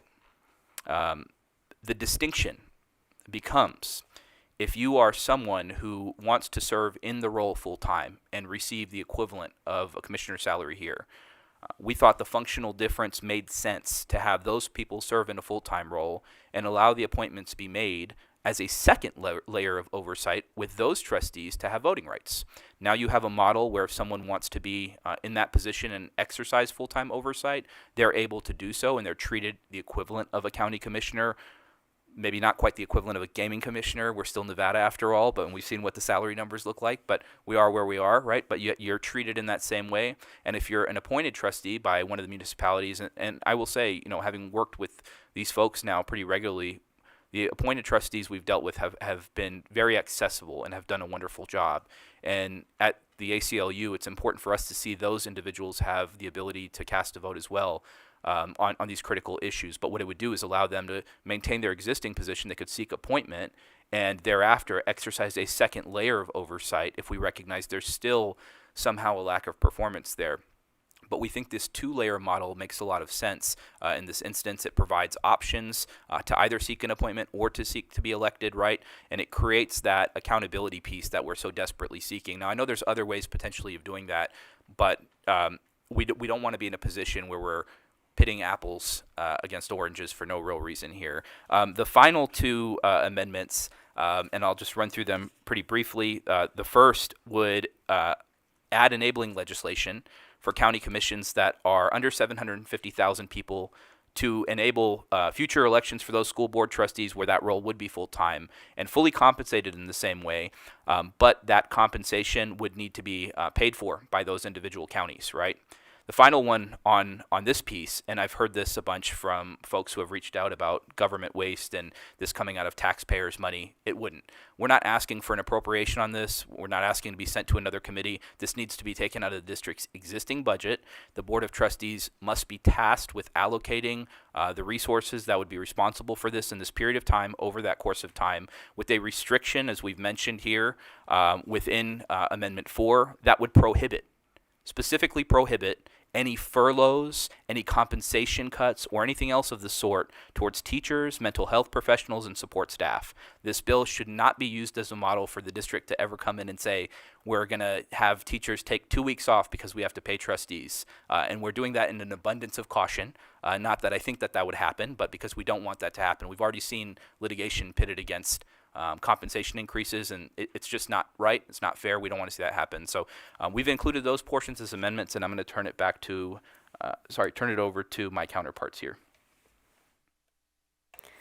Thank you. So, Kayla Mayese, for the record, as Atar mentioned, we have, and Assemblymember Mosca has mentioned, we have spoke to many, many, many stakeholders in the past about 6 to 8 months that we've been working on this bill. Another thing that we did, we sent out a petition to ACLU of Nevada members. And right now that petition has over 315 signatures. We would have had every single one of them come to speak today in support, but we do respect the committee's time. You will be hearing from a lot of our stakeholders that we have discussed when we do get to the public comment section, but we are very happy that we are seeing a lot of our members agreeing to this and wanting to see oversight in Clark County School District. And so, Chair, as I end to open for questions, I just again want to thank the committee for hearing this. Thank you, Chair, for hearing it. I really see it as a way to elevate education. We're still working on it, and we're excited to get your questions. Thank you, and thank you for not inviting over 300 members to my committee room today. At this time, we'll go ahead and start with questions from Vice Chair DeSilva. Thank you, Madam Chair, and thank you, Assemblymember Mosca, for bringing forward this bill and for your extensive presentation on the bill itself and team. My question is really just more of a clarification point. So we see that the appointed trustees are being potentially amended out of the bill. And just to clarify, now, this was because of a bifurcated sort of approach, the fact that just to clarify, that the electeds have the voting power and that the appointeds do not at this moment. So if the appointeds did in the future receive a voting power, they would also be subject to that sort of compensation, or is this going to be something we'll have to revisit later on? Thank you. Thank you, Vice Chair. I think that's a great question. And so I would say when we drafted the bill and had the concept, for me, I never considered actually compensating the appointed members. To me, I think if you run and you are elected, then you are taking on that role. I kind of see it as this. I have gone to almost every school in my district. I have reached out to every school. So there's some schools that have not, reached back out to me, whether it's donating turkeys, whether it's having toy drives, whether it's supporting teachers. I've done that. I'm elected. I should do that. To me, the elected member should be doing things like that, but the appointed member is coming on for that second layer of oversight. However, we understand when we're getting that feedback, well, how is that equal? And so I think when we found out that other bill most likely was not moving forward, to me, it seemed like a great policy in order to ensure that they do still have a voice through the voting rights. And at the end of the day, if they want that salary, I believe the appointed members can run for the position. Assemblymember LaRue Hatch.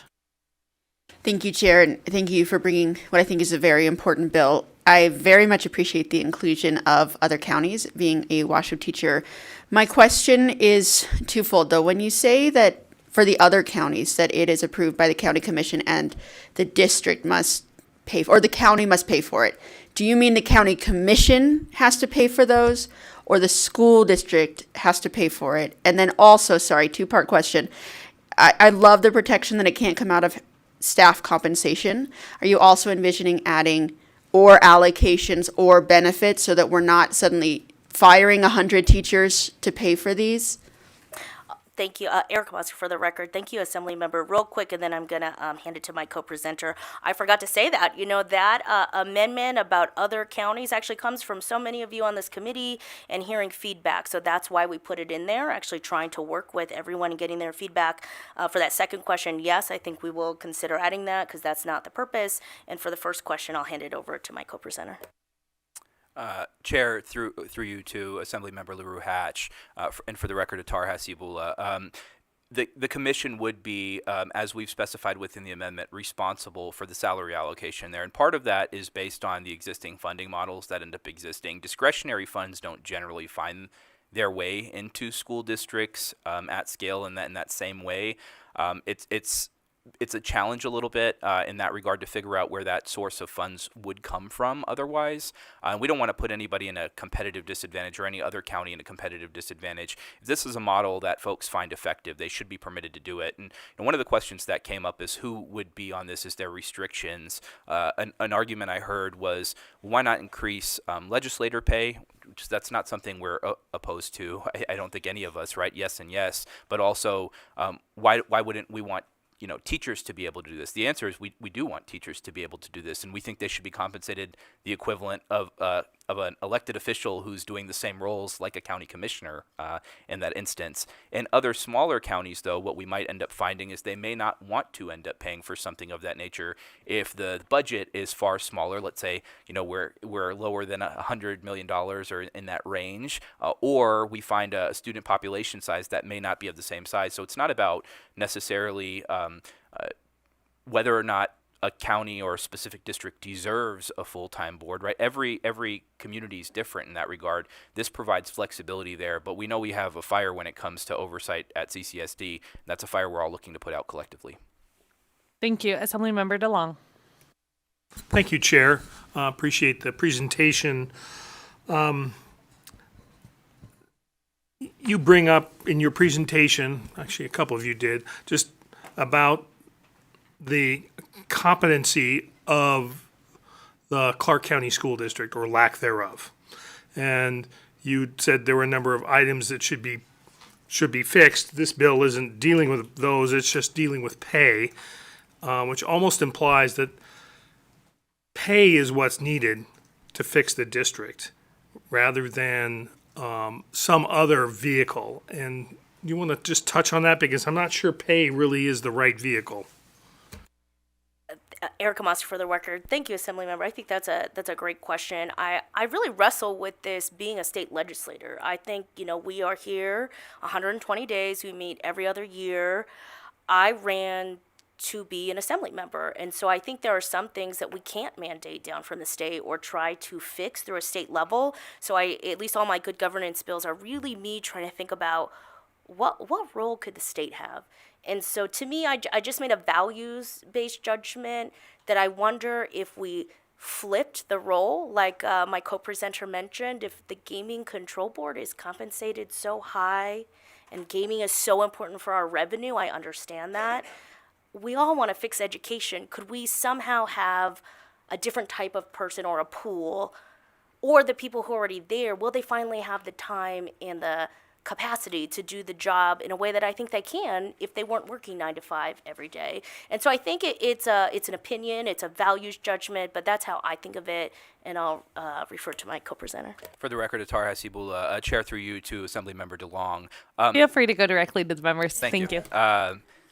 I'm still grappling with the adjustments. I think everybody is. So, I want to point out a couple things. The accountability piece comes from full-time oversight. Paying people hyper part-time in that fashion can't create full-time oversight. When you have part-time oversight, you have full-time problems. That's a reality that we face, and we see that all the time within the district. The reality is, from a recruitment position, when we start to look at the model for who's actually going to end up on our boards long-term, we have a recruitment challenge, because there's a lot of folks that don't end up wanting to be on the school board. You see the chaos every 5 minutes. You're effectively inheriting challenges to that degree. So stepping in and being able to review a budget doesn't simply occur that quickly. You need to have the proper time and ability to be able to exercise that function.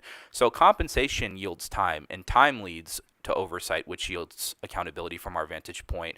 This wouldn't be a position where we would say, continue to work in a hyper part-time fashion, campaign that you're actually not going to show up to work or engage in full-time oversight, and here's your salary, right? My view is you shouldn't reward non-accountability. What we want to do is make sure that, structurally speaking, we have a sound enough system that supports full-time oversight.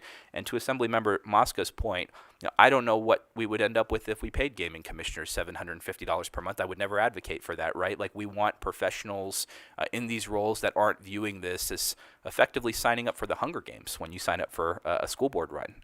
It shouldn't be viewed that way, and unfortunately it came with a lot of sacrifice in that regard. We want people to be in this role full-time, again, regardless of what their views are, so that we can make sure we have full-time oversight.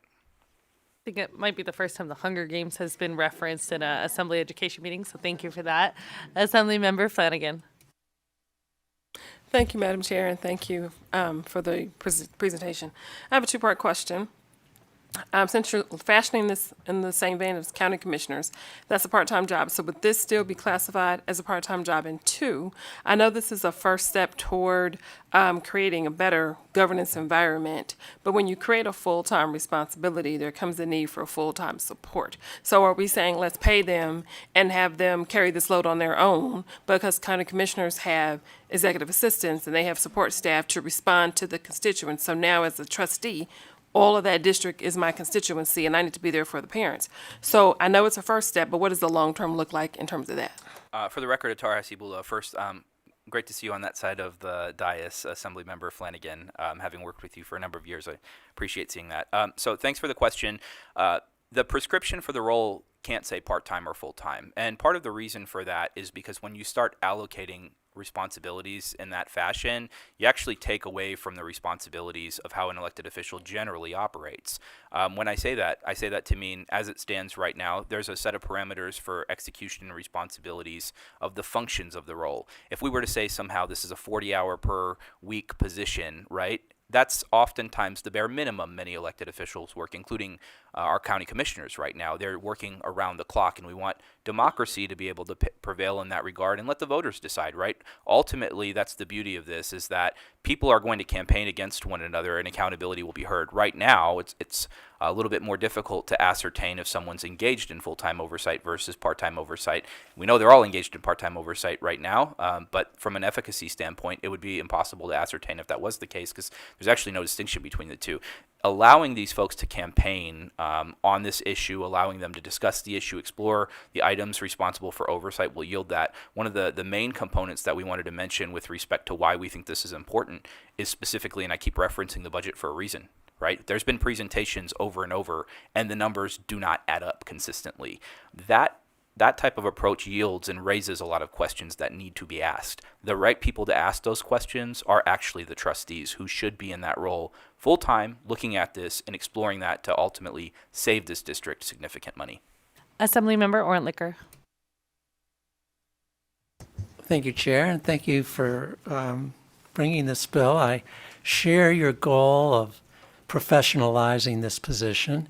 And when I think about professionalizing positions like this, I also think of making sure that the participants who assume these roles are held to high fiduciary duties. I see a little bit about not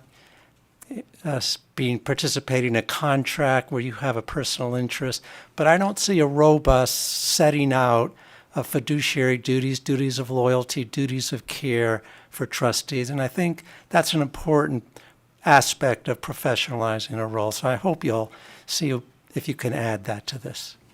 Assemblymember Orntlicker, thank you for that.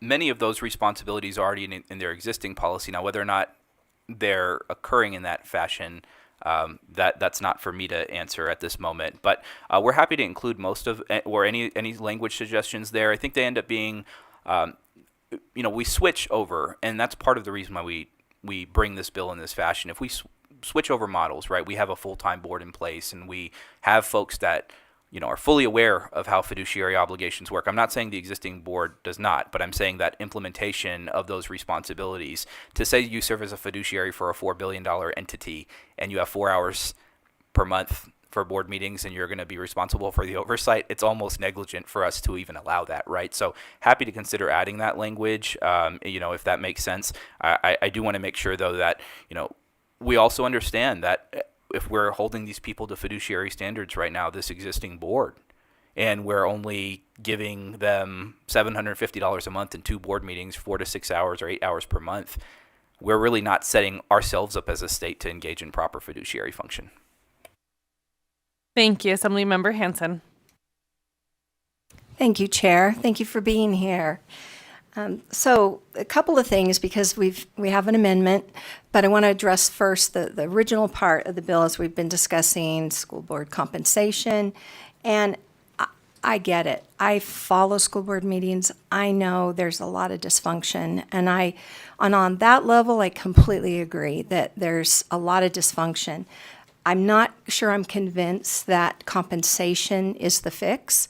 And the reason I say that is not to toot our own horn, and not mine for sure, but in the legislature, we're over billions of dollars. We get 9,800 plus for our service for 2 years, and some per diem. And it was a waitress from Las Vegas that ran one of the best Ways and Means committees with a ton of responsibility. So I don't know that there's a connection to compensation in being able to have good governance. Then let's move over to the second part. And a question is coming, I think. Moving over to now the amendment of adding in the ability for appointed members of the school board to have voting rights. We talked about this at length. We heard over and over, no, last session, if we've passed this bill through, they're not going to have voting rights, they're just appointed. And then here we are. Again, I understand we think this is going to solve the problem. And I guess what my question will be is, can you give me an example where that has worked other than the ballot box? And I know it can take numerous times. That, to me, the accountability is in the ballot box, that you educate the public about the dysfunction of members that you need to be had by the voting public. To me, that's the solution. But can you give me an example where giving an appointed member and taking away that accountability by the voter has really changed some school board somewhere? Thank you, Assembly Member. And I know we were, Erica Monsi for the record, I know we were here together that last session. I'm going to address two things, and then I'm going to kick it over to my co-presenter. I mean, that's a big question that everybody always asks. Okay, you're doing school board trustees. Why are you not doing the legislature? And typically, two things I'll say is, there is a hearing in Legislative Operations and Elections today that I'll be going to, so tune into that. And the second thing that because it is constitutional, that's part of it. And the second thing that I would say there is, I see that even though I know we all work more than 40 hours, even in the interim, we don't meet as frequently as the trustees do. So that to me was the distinction.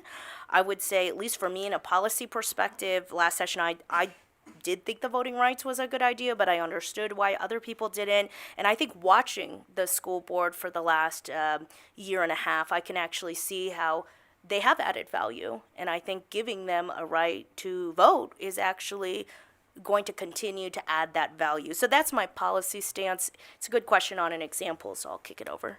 For the record, Atar Hasibullah, Assemblymember Hanson, I think there's a functional distinction between the oversight roles that exist, right? First, foremost, this body is tasked, obviously, with a hard chore, which is an obligation, which is to convene, every other year and engage in statewide policy making, right? Critical function.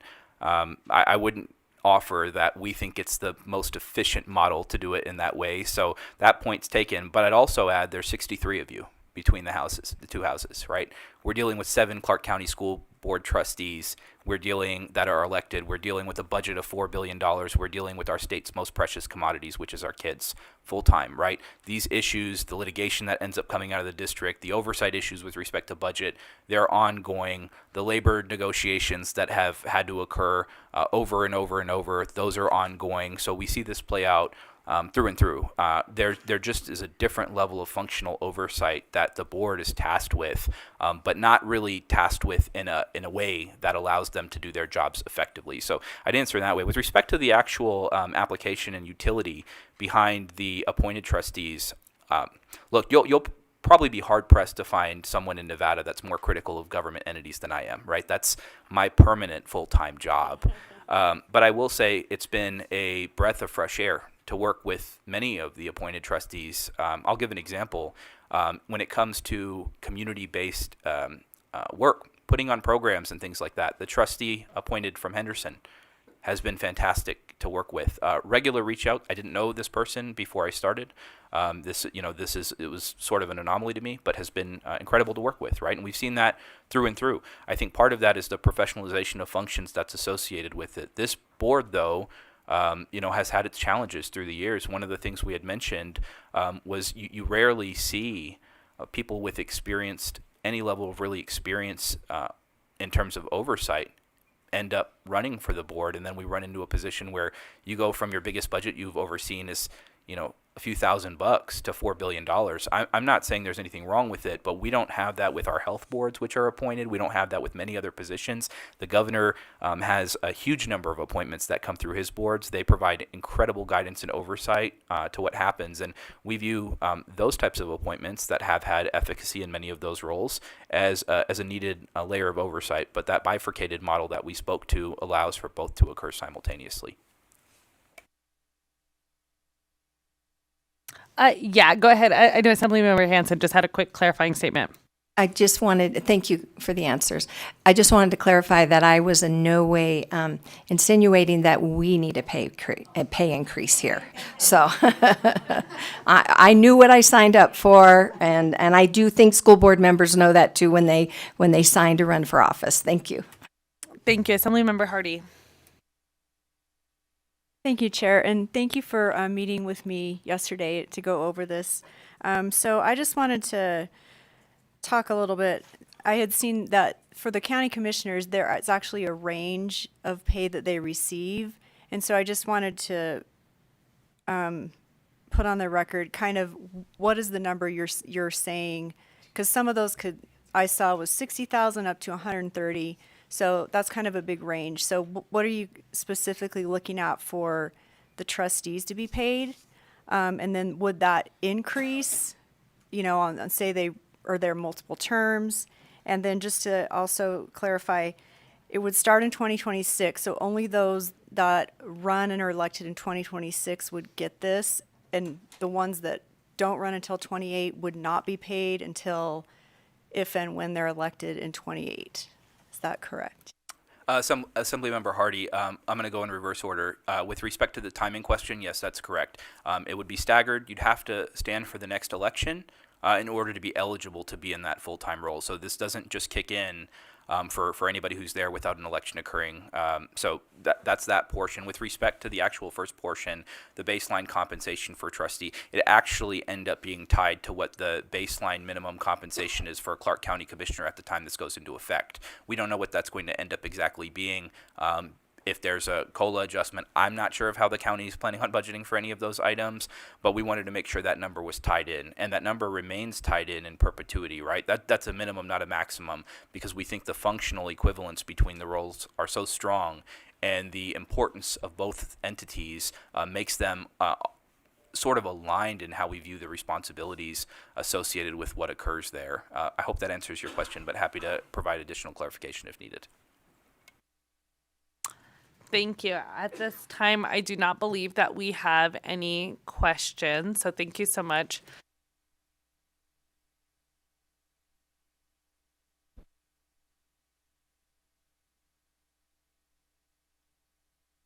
So because we do have a bill, and I know that members may have to leave for committees at 4 o'clock, I am going to temporarily close the hearing, and then I will open it back up in 2 minutes, but we just need to introduce a bill.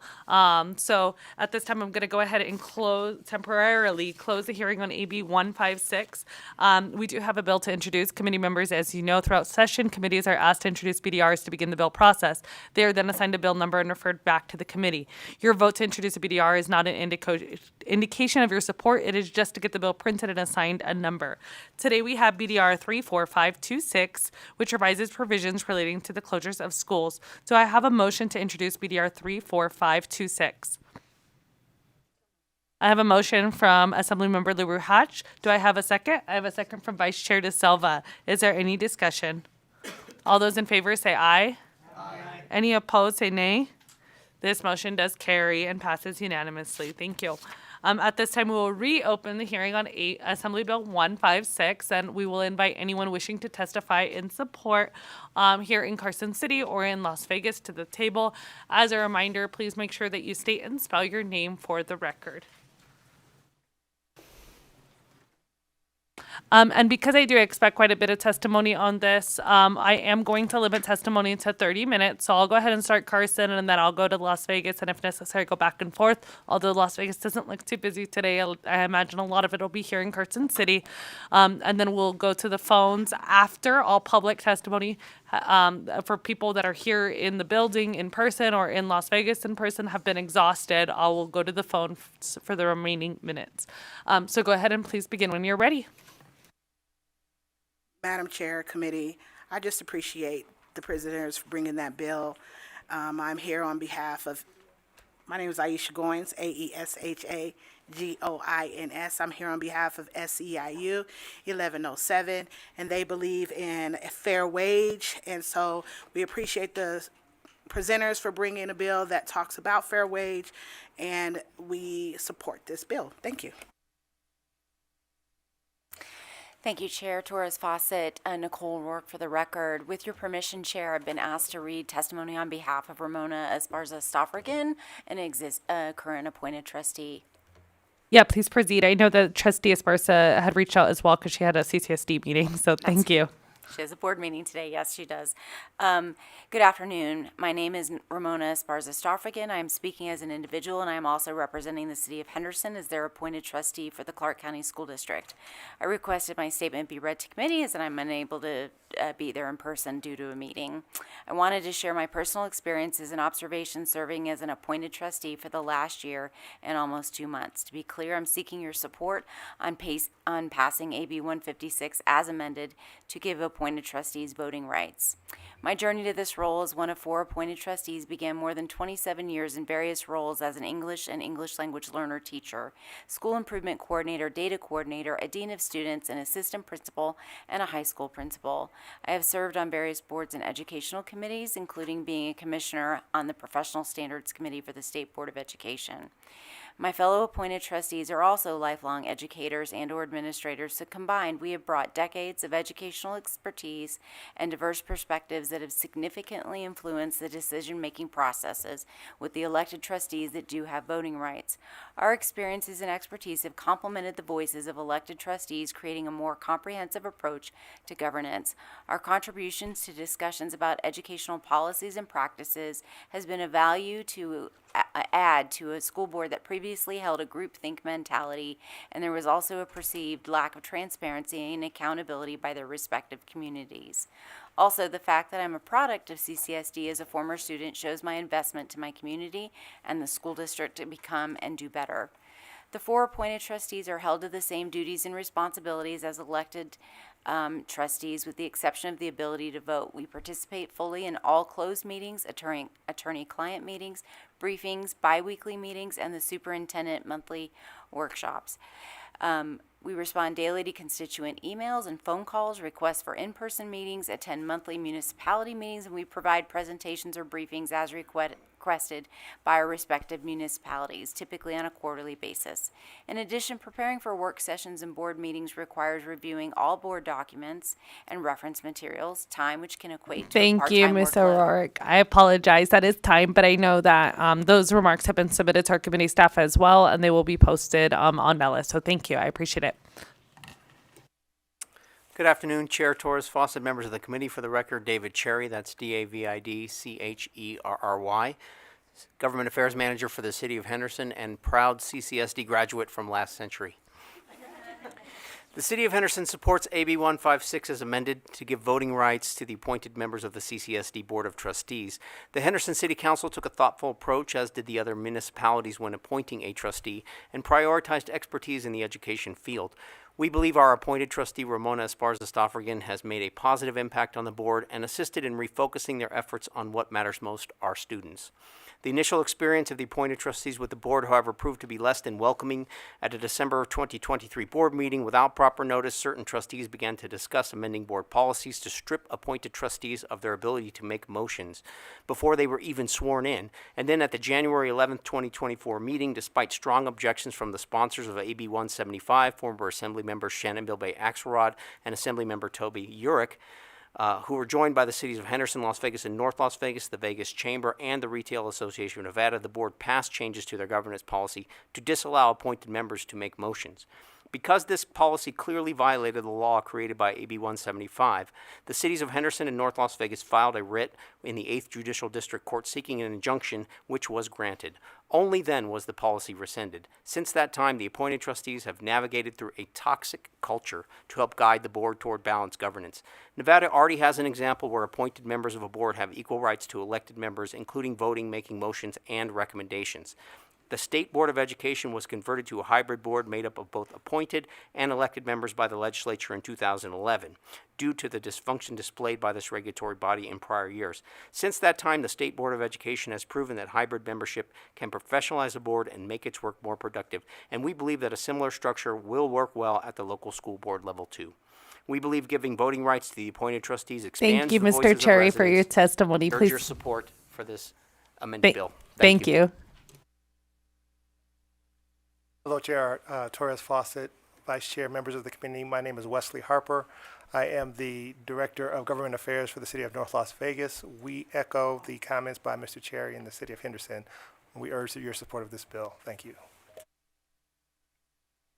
Hello, Chair, members of the committee. Ashley Kennedy, representing Clark County. We are in support of the bill as amended, in particular, the number 3 of the proposed amendment that gives voting power to our appointed trustee. I won't reiterate the comments made by my colleagues in local government. We ditto. I just want to also add one piece for Clark County as the regional service provider for family services, and then also juvenile justice. Our trustee in particular made a really thoughtful effort to connect with our departments about the intersection of children that are in DFS and JJ, and that are also members of the school district. So just wanted to offer our support. Thank you. Chair, members of the committee, Nick Vassiliadis, Vassiliadis for the record, on behalf of the Southwestern Southwestern Regional Council of Carpenters. You might be asking yourself, why are the carpenters here on a bill like this in the Education Committee? Well, the truth is we have members all over the state, and particularly in Clark County, and they have families, and they have children, and they pay property taxes, and they would like to see an improvement, I think, overall in the Clark County School District. I am a proud graduate of Clark County School District, and you know, not here to badmouth anybody here or there who is trying to do the best, but I do think they need more resources, and the rest of the Carpenters Union believes that too. Thank you, Madam Chair. Good afternoon, Chair Torres Fawcett, members of the committee. For the record, my name is Nick Schneider, Director of Government Affairs for the Vegas Chamber. The Chamber is in support of Assembly Bill 156, and we want to thank the bill sponsor for their efforts to bring greater stability, expertise, and guidance to the Clark County Board of School Trustees. For decades, the Chamber has advocated for additional legislation that will facilitate greater reform and governance, more accountability in dollars spent, and better student achievement results by local school districts.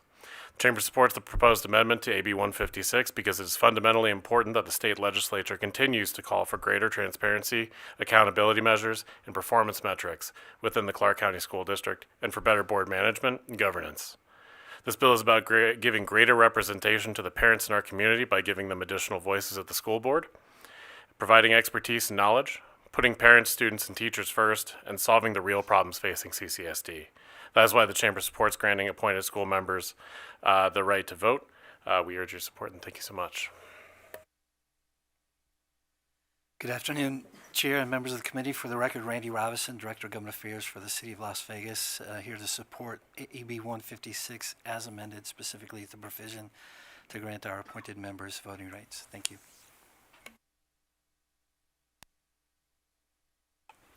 Thank you, Chair and members of the committee. Joe Hill, Policy Analyst with the Retail Association of Nevada. We support this bill and the amendment. Thank you. Thank you, Chair. Thank you, Chair Torres Fawcett and members of the committee. My name is Eric Jeng, ERICJENG. I'm the Executive Director of One API in Nevada, advocating for the fast-growing Asian American and Pacific Islander families. I want to thank the sponsor for this bill. Already sent in my support statement, so ditto, and thank you. Thank you. I'll go ahead now to Las Vegas. Begin when you're ready. Good afternoon, Chair Fawcett. I'm Anthony Curry, Director of Advocacy and Public Policy for Opportunity 180, a nonprofit organization working towards the North Star of every kid graduating high school, college, and career ready, prepared to live the life they dream. In support of our work advocating for high-quality public education for every student in Nevada, we advocate for good governance practices, including those that ensure decision-making bodies represent their constituencies and the community to serve students and families most effectively, and to align strong accountability standards at every level of decision-making. In 2023, Opportunity 180 supported the bipartisan legislation to create 4 appointed seats on the Clark County School District Board. These trustees have added significant value to the Board of Trustees and have contributed to robust dialogue, significant engagement from the community, and have a wealth of backgrounds, lived experience, and expertise. Further, hybrid boards bolster experience and subject matter expertise, and in the case of the CCSD, appointed board members are appointed by government officials who are themselves elected. We support AB 156 to promote good governance practices at the local level in order to realize the significant shifts needed to improve student outcomes and see the changes our kids need. Thank you. Thank you. Is there anybody else in Las Vegas wishing to testify in support? I do not see any ABH. Is there anybody on the line wishing to testify in support of AB 156? If you would like to testify in support of Assembly Bill 156, please press star 9 to take your place in the queue.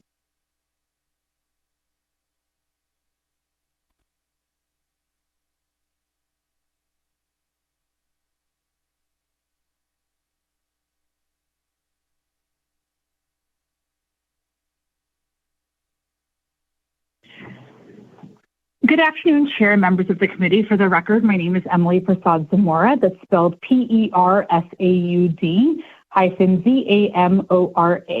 And I'm the Executive Director of Silver State Voices, calling in to testify in support of AB 156. At Silver State Voices, we believe that passing this bill will strengthen our democracy. A full-time school board will allow for full-time oversight of the 5th largest school district in the country. Our communities deserve the highest quality educational experience, and we can work towards that by building a more equitable and transparent democratic process. We view this bill as a solution, ensuring that we have a representative democracy for CCSD. We thank Assemblymember Mosca for sponsoring this bill and appreciate the work our partners at the ACLU of Nevada have done on this issue and ensuring that we always have representative democracy. We urge your support. Thank you.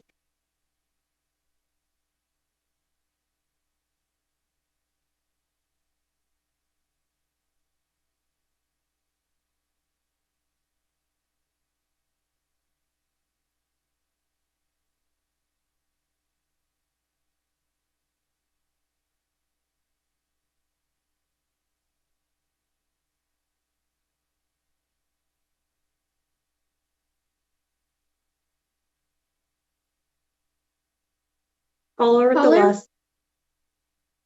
at the last 3 digits ending in 628. You are unmuted and you may begin. Good afternoon, Chair Torres Fawcett and members of the Assembly Education Committee. My name is Maureen Schaefer, and I am the Executive Director of the Council for a Better Nevada. I am testifying. Ms. Schaefer, could you please spell your name for the record? Ms. Schaefer, could you please spell your name for the record? I'm sorry. You. Yes, MAUREENSCHAFER.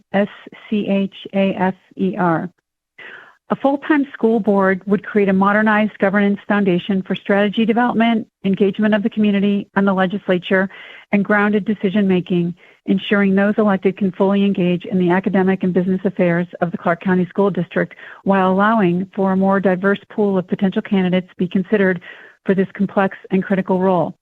The Council supports this innovative approach to K-12 governance as the bill's key impact lies in the potential for existing trustees to perform their jobs in a full-time capacity and at the same time attracting a wider range of future qualified candidates in future elections, particularly those with existing significant time commitments or specialized expertise who would not otherwise consider the invaluable responsibility.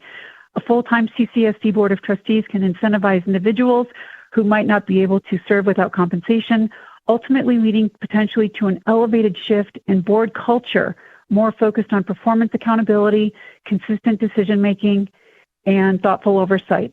The Council has always been at the forefront of exploring any innovative ideas that will increase chances for our students, our families, educators, and the Nevada economy to succeed.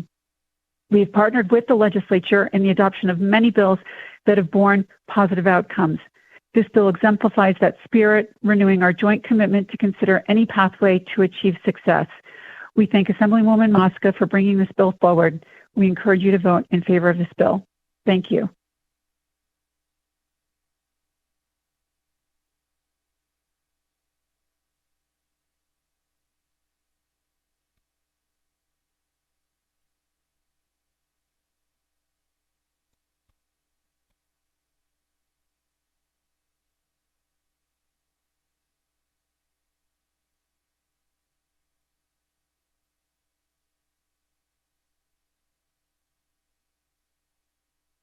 Hello, my name is Kevin Osorio Hernandez, last name spelled Osorio Hernandez, and I'm here today as a student in higher ed and as a product of CCSD in support of AB 156.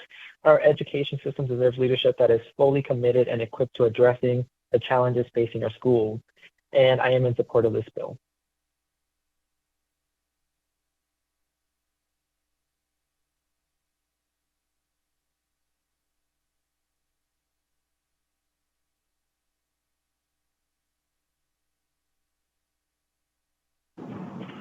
Good afternoon, Chair and members of the committee.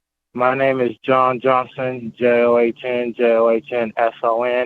and I'm the community advisor for Trustee Tamika Henry as well as Trustee Isaac Barone.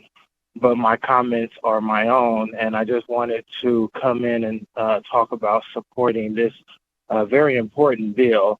I could tell you firsthand by working with these trustees, they don't have the time.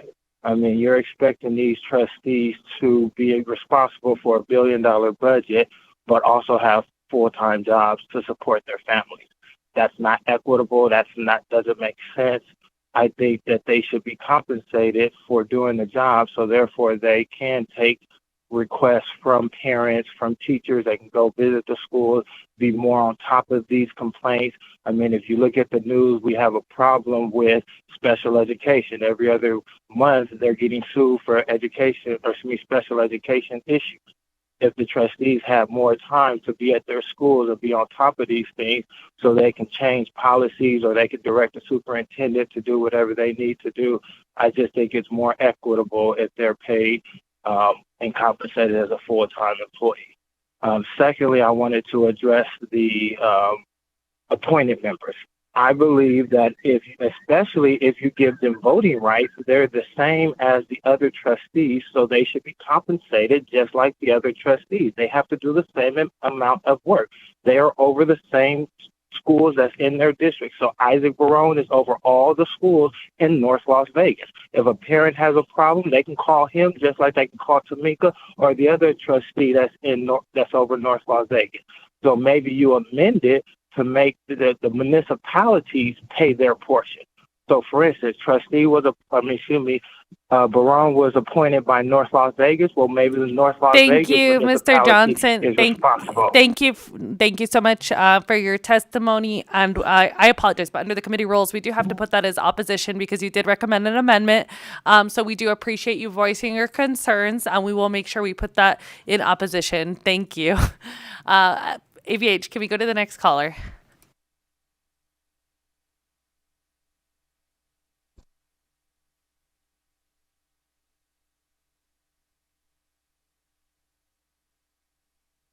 Good afternoon, Chair Torres Fawcett and members of this committee. For the record, my name is Nancy Munoz, spelled Munoz.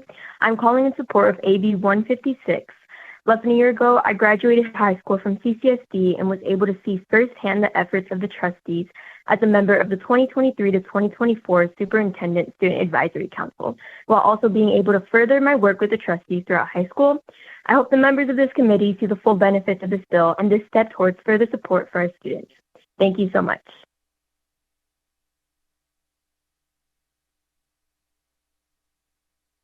Chair, there are currently no other callers wishing to testify in support. Thank you. At this time, I'll invite anyone here in Carson City wishing to testify in opposition. Please make sure you state and spell your name when you're ready. Thank you. Good afternoon, Alexander Marks, MARKS with the Nevada State Education Association. The NSEA, first off, is opposing the amendment. We've had a problem and issue with hybrid school boards for the last few sessions. Over the meetings we've had, the trend is actually in the opposite direction since the meetings we've had to non-appointed members, not voting members. So we'd like to point that out. This kind of turned into a voting appointed members bill all of a sudden. While we do appreciate the intent to improve the professionalism and standing of school boards, the mechanisms in the original bill, AB 156, is the wrong one at this time. We engaged at yesterday's meeting of the K-12 Budget Subcommittee, asking that committee to reject the governor's proposed $2 per pupil budget increase. During that hearing, we learned that the adjusted base pupil funding for CCSD, the funds that would be used to pay these trustees' compensation, under the bill actually decreases from this year to next. So the $1 million price tag or so the district would have is difficult to swallow given the reductions in services now being contemplated by CCSD. That does not mean that the important work of our school trustees shouldn't be better compensated. NSEA supports tying trustee compensation to that of a starting teacher, and this should not be limited to just CCSD, but apply to all districts. Since just about all funds of the education funding now run through the pupil-centered funding plan, trustee compensation should be funded with a budget enhancement up until that time that state reaches either the national average or optimal funding as identified by the commission. Additionally, NSEA has consistently advocated for the inclusion of educator voices in these decisions that impact us.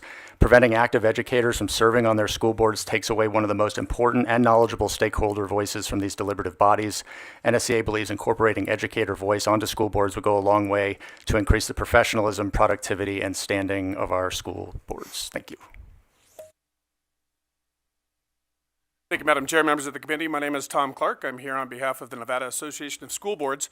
Very much appreciate the amendment. I had conversations with the bill sponsor regarding making this a statewide initiative whereby the school boards in the rural districts could also take part in a compensation type plan. What we had put forward and what I would love to continue to working with the bill sponsor on is amending this amendment more so that it gives the school board trustees the ability to opt out instead of opt in to the compensation, and that the compensation be considerably lower than what that is of a county commissioner.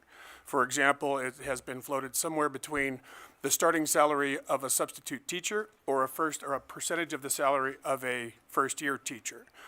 Therefore, you're making the position professional, but not compensating it so much that it's detrimental to the budgets of the individual districts. And the opt-out provision would simply say, in many of these counties, they do really cherish the fact that this is a part-time volunteer position, much like yours, and they would not want to be compensated for that. Now, however, some of these trustees do have to drive long hours, miles, stay in hotels to do the business of the school boards. And so there could be some level that the school boards could decide what that compensation is. So I look forward to continuing to work with the bill sponsor.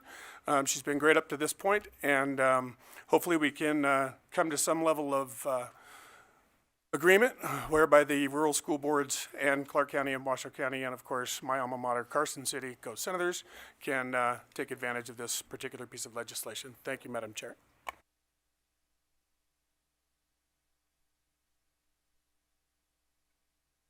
Good afternoon, Chair and Committee. My name is Joshua Skaggs, Joshua Skaggs, and I am the Legislative Director for the Nevada Republican Party, here today in opposition to AB 156. Section 1 of the bill proposes to increase trustee pay by approximately 1,000%. Trustees currently earn $9,000 per year, and the Las Vegas Review-Journal noted that the average compensation of a Clark County Commissioner is $88,106.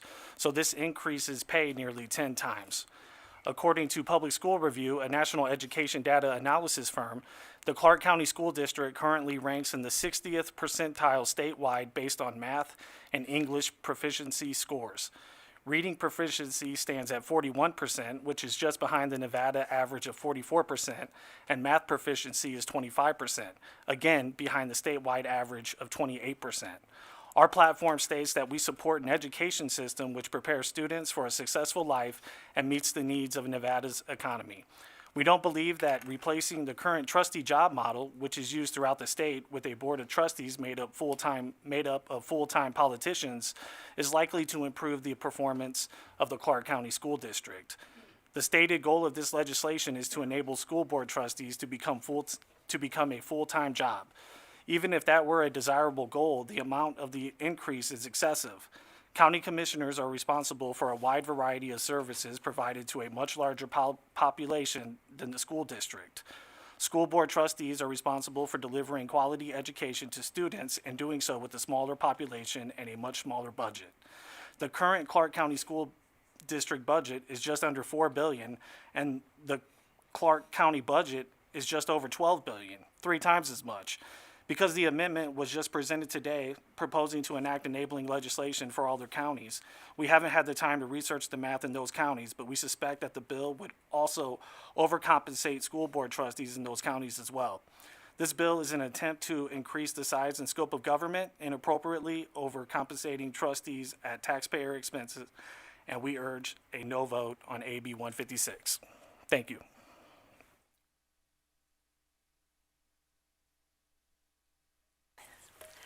Madam Chair and Committee, my name is Lynn Chapman, Lynnchapman. I'm the State Treasurer for the Independent American Party. I'm in favor of raising the pay for school boards, and I don't see anything wrong with that when it's a reasonable amount, but what is being proposed is not acceptable. The school board is the government that's closest to the people. When I was reading the amendment, I saw the provide a model for ensuring the professionalization of school districts statewide.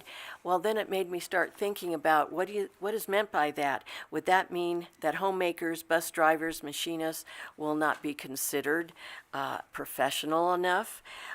I don't think that would work out well. I also noticed that the voting rights for appointed Clark County school districts, now they're going to be able to vote. Well, then I was confused because we were talking about 2 different levels. Well, how long will we have 2 different levels when you're having people do the same work?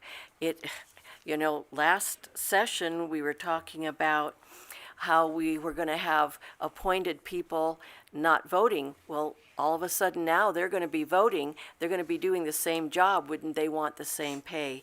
I think this is going down the wrong road. And I wanted to say that we, the parents and taxpayers, were promised many things, and it never turns out like we're told. So this is part of why some people do not trust government anymore. We're told many things, promised many things, and the promises are broken. So please vote no on AB 156. Thank you. Good afternoon. My name is Teresa. Oh, thank you, Chair and members.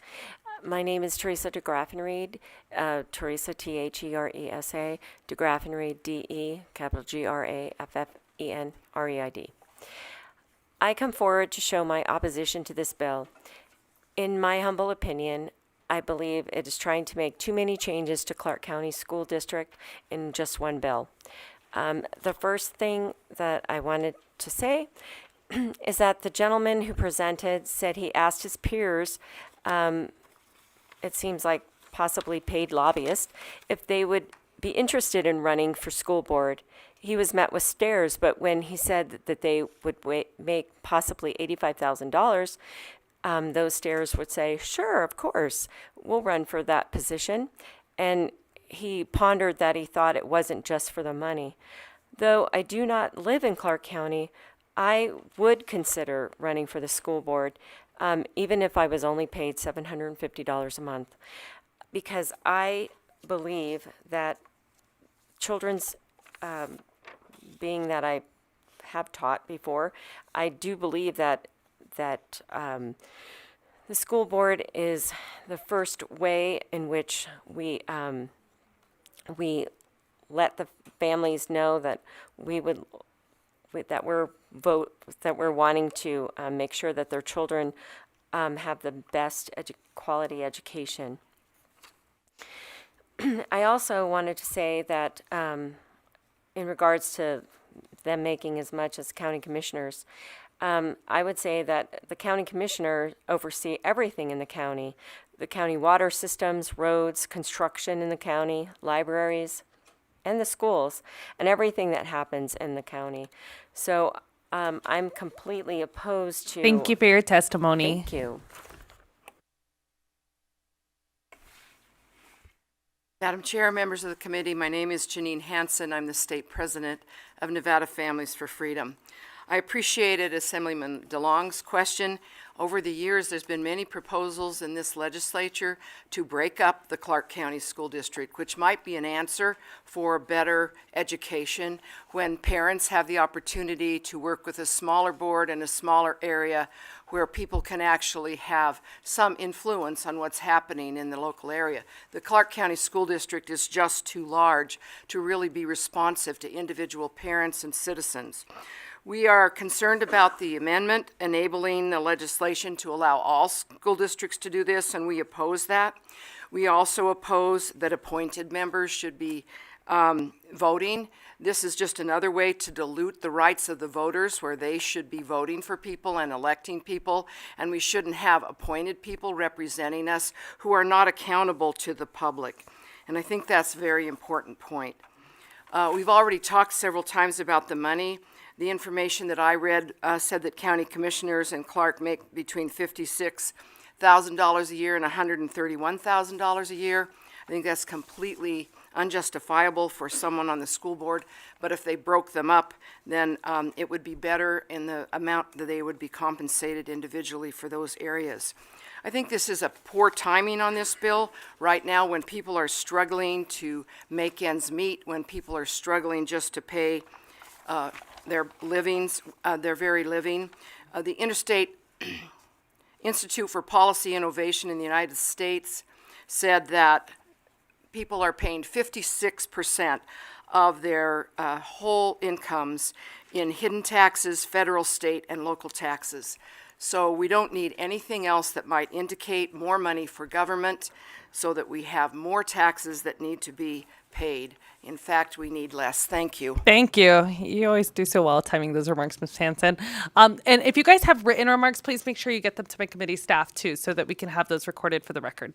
I'm afraid you're scribbled on my. Oh, okay. That's not a problem. Thank you. Anyways, I don't see anybody else here in opposition here in Carson City. I do see somebody in Las Vegas. So Dr. Lazos, when you're ready.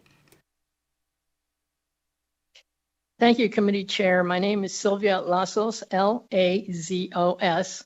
I am testifying in opposition because although I'm in total agreement with the purpose of this bill, the devil's in the details, and I oppose some of the details of this bill. In particular, giving appointed trustees a full vote is a great idea and necessary, but not offering them compensation for their services is a fundamental flaw of the bill. The hybrid board is working in CCSD. That's the good news. That was a great innovation that we brought about last term, Assemblywoman Hansen. And to my surprise, it's working because that combination of expertise of the appointed trustees who all have educator experience and have 20 years of familiarity or more with CCSD has grounded the electeds and really focusing on the key problems and asking key questions. To ask one set of trustees to put in 80 hours or more to do their job and not pay them, and then to pay the other set of trustees breaks up the collegiality of the board. And what needs to be existing in that board is that each member is equal and able to help each other as equals. So let's really help this hybrid board do its job by treating them in all manner in an equal status with a vote and with pay compensation. I also want to agree with Assemblymen DeLong and Orlicker in terms of pointing out that if we do want to professionalize, we also have to express in law what are the fiduciary duties. My observation of CCSD is that the trustees have often had conflict of interest, but because the law does not define exactly what is a conflict of interest, Many of these trustees have chosen to slide by. Thank you, Dr. And finally- Lassos. all right, I thank you very apologize, much. I but we did appreciate get the your time. remarks, so All I'll right. make sure that the committee members have received it as well. Thank you. Thank you. All right. I don't see anybody else in Las Vegas. ABH, is there anyone on the line wishing to testify in opposition to AB 156? If you would like to testify in opposition to Assembly Bill 156, please press star 9 to take your place in the queue.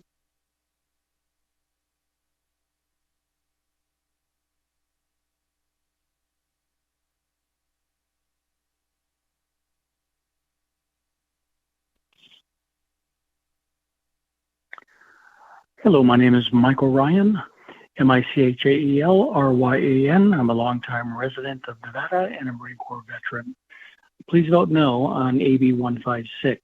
With Nevada's public schools already failing, why should we reward failure with taxpayer-funded salary increases?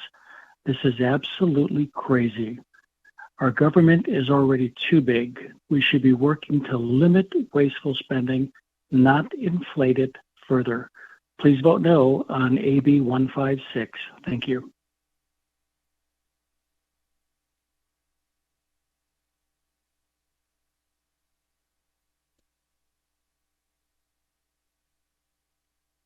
Good afternoon, Madam Chair, members of this committee. This is Anna Binder, ANNABINDER.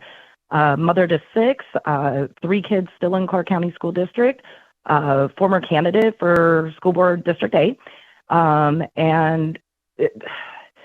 the last couple of years, like when you guys did pass the appointed seats, the interim committee had put a note on that it needed more investigation. And instead of allowing the time to actually see the trends in that, we just went ahead and passed it.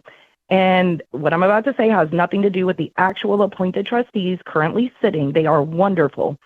I interviewed for City of Henderson, and during my interview process, Dan Shaw, who I know is no longer here, asked me how obedient I am. And so if that question was asked of me, it was asked of probably every single person who interviewed. So I just wanted you to hear that because I don't think I've said it out loud. But if they're asking their appointeds, how obedient are you, what is really expected of them? But the current ones have done a great job.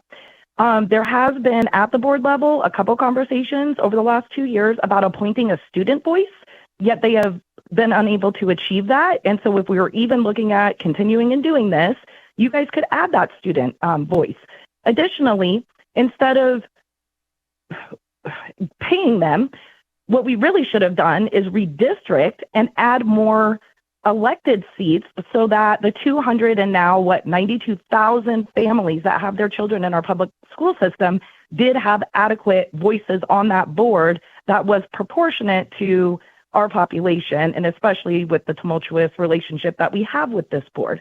So I'm in opposition of this for a lot of reasons, but mainly you just heard it from someone who just came individually as well on the, speaking about Isaac Barone and Tamika Henry. Tamika just got elected, and he's already hearing conversations about a job that she signed up for, and Isaac definitely signed up for it. Thank you for your testimony anyways, at this time. Thank you. I appreciate it. If you have any additional remarks, please feel free to send those to our committee staff. At this time, is there anybody else on the line wishing to testify in opposition to AB 156?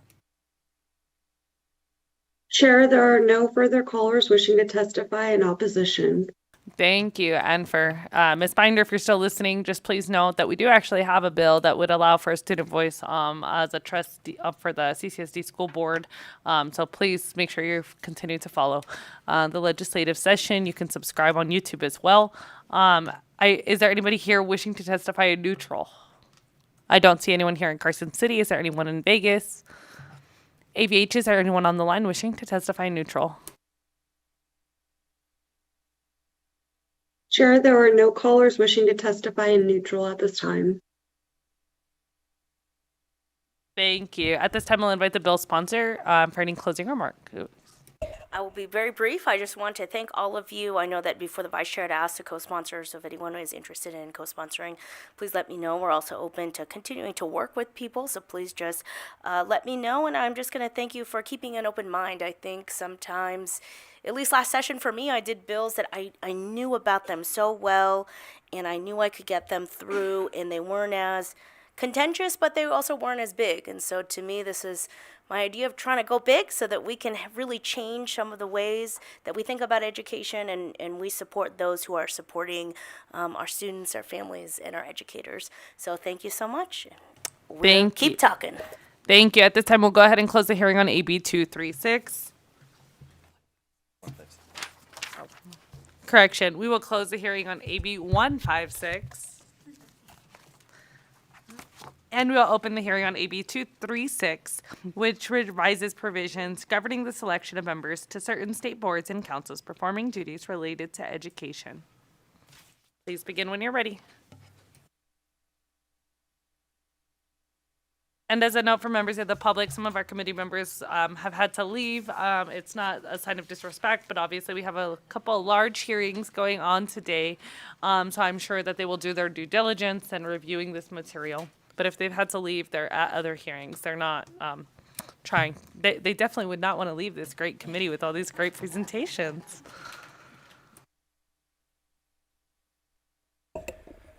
Thank you, Chair. Thank you, Chair Torres Fawcett, for allowing us to present AB 236 this afternoon. For the record, my name is Assemblymember Ruben De Silva. This bill seeks to allow for greater proportional representation in the appointment authority granted to certain education-related employee organizations. It will specifically focus on revising provisions that govern the selection of members to certain boards, councils, commissions, etc., that pertain to the performing of duties related to education. This bill is really about fairness and representation through the means of readjusting how we make appointments to these education-related boards. Today I have with me Marie Nices, President of the Clark County Education Association, the largest teachers union in the state, to discuss why this bill is being brought forth. I also have with me Mr. Daniel Stewart from Brownstein, who will walk us through the detail and technical aspects of the bill. And with that said, Madam Chair, I would like to turn things over to Ms. Marie Nices from CCA, who I believe is in Las Vegas. Thank you. Thank you, Assemblymember De Silva. My name is Marie Nices, M-A-R-I-E-N-E-I-S-E-S-S, and I'm the president of the Clark County Education Association. CCEA is the largest educator union in Nevada. We are the fastest growing educator union in Nevada. And we believe that AB 236 makes it a fair way for all counties to be represented. Our educators have a vast variety of issues that they deal with here in Clark County that are unique to a district as large as ours.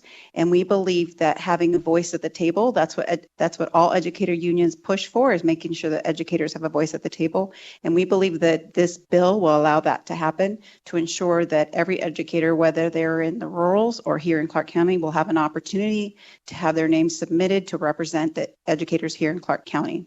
Thank you. Good afternoon, Madam Chair, members of the committee. My name is Daniel Stewart, D-A-N-I-E-L-S-T-E-W-A-R-T, and I'm here on behalf of the Clark County Education Association. My job is to walk through the bill itself, and while I believe the bill is straightforward with a relatively straightforward purpose, there's some technical aspects I hope to address. One of the big topics from this session and maybe every session is our many boards and commissions. These boards and commissions are usually created and staffed based on a snapshot in time, but times change, and as they change, boards and commissions should change with them. AB 236 concerns the potential membership of one board and two councils, and during the course of this I may just refer to all of them as boards, but it's one board and two councils. And I would like to talk just a little bit about those three organizations. First, in Section 1, you have the State Board of Education. Currently, the State Board of Education consists of 11 members, 7 of whom are voting members. Of those 7 voting members, 4 are elected from districts that represent the 4 congressional districts here in the state. And 3 are appointed by the governor. However, of those 3 that are appointed by the governor, 2 are nominated, one by the Speaker of the Assembly and one by the Senate Majority Leader. In appointing these 3 voting members to the state board, the governor must ensure that they represent the geographical diversity of the state as well as other requirements. Altogether, the elected members make up the majority of the voting members on the State Board of Education. In Section 2, we have the Teachers and Leaders Council of Nevada. This is a 16-member council, rather big one. And on that, the governor appoints 4 teachers to that council who are supposed to represent the geographical diversity of the state's school districts. Additionally, the governor also appoints 1 member who is a licensed school counselor, a psychologist, a speech-language pathologist, audiologist, or social worker. For ease, I'll refer to these as other licensed educational professionals, or OLEPs. Finally, in Section 3, we have the Statewide Council for Coordination of the Regional Training Programs. This is a 9-member council, and 1 of those members is appointed by the governor is a teacher. Now, all of these 3 boards have a similar method of winnowing the potential names of these teachers and OLEPs who may be appointed. And AB 236 will change that process for all 3 boards in a similar way. So let's start first with the State Board of Education. As mentioned, one of the appointed voting members must be a teacher. And under current law, the Nevada State Education Association, or NSEA, provides a list of 3 names of potential teachers to be appointed as the voting member, teacher representative to the board. Now, whether that teacher representative is appointed directly by the governor or after nomination by the speaker or majority leader, the teacher must be picked from that list of 3 provided by NSEA. Now, I had a lot of questions on this as I've been meeting, so I just wanted to give a quick example of what would happen with the current teacher representative and how that person's picked. So currently, member Tamara Hudson is the teacher member of the State Board of Education. This individual was nominated by the Speaker of the Assembly and then appointed by the governor, and that nomination appointment came from that list of 3 provided by NSEA. If there was a vacancy in that position, or if the term ended and the individual didn't want to serve again, because it's the speaker's nominated position, the speaker would then go to that list currently under current law of 3 individuals. They'd pick somebody, send it to the governor for possible nomination at that point. So that would continue going on forward. They do serve terms, but there can be vacancies, and there can be individuals decide not to continue to serve. So that's what would happen under current law. AB 236 would expand the list of possible candidates that would be considered for this teacher representative on the State Board of Education. In this list would rather be in a list of 3 provided by the Nevada State Education Association. It would be a list of 6, where 3 would come from the largest teachers union or educators union outside of Clark County, and 3 would come from the largest educators union inside of Clark County. Currently, that would be NSEA and CCA. So essentially, this list would now get bigger. It'd be 6. And this would just be a pool of potential candidates. This is not the group that's going to be appointed. Everything else would remain the same, including the voting, non-voting structure of the board and the requirement for geographical diversity, as well as the process by which the governor and the speaker and the majority leader nominate and appoint. The list is just the starting point.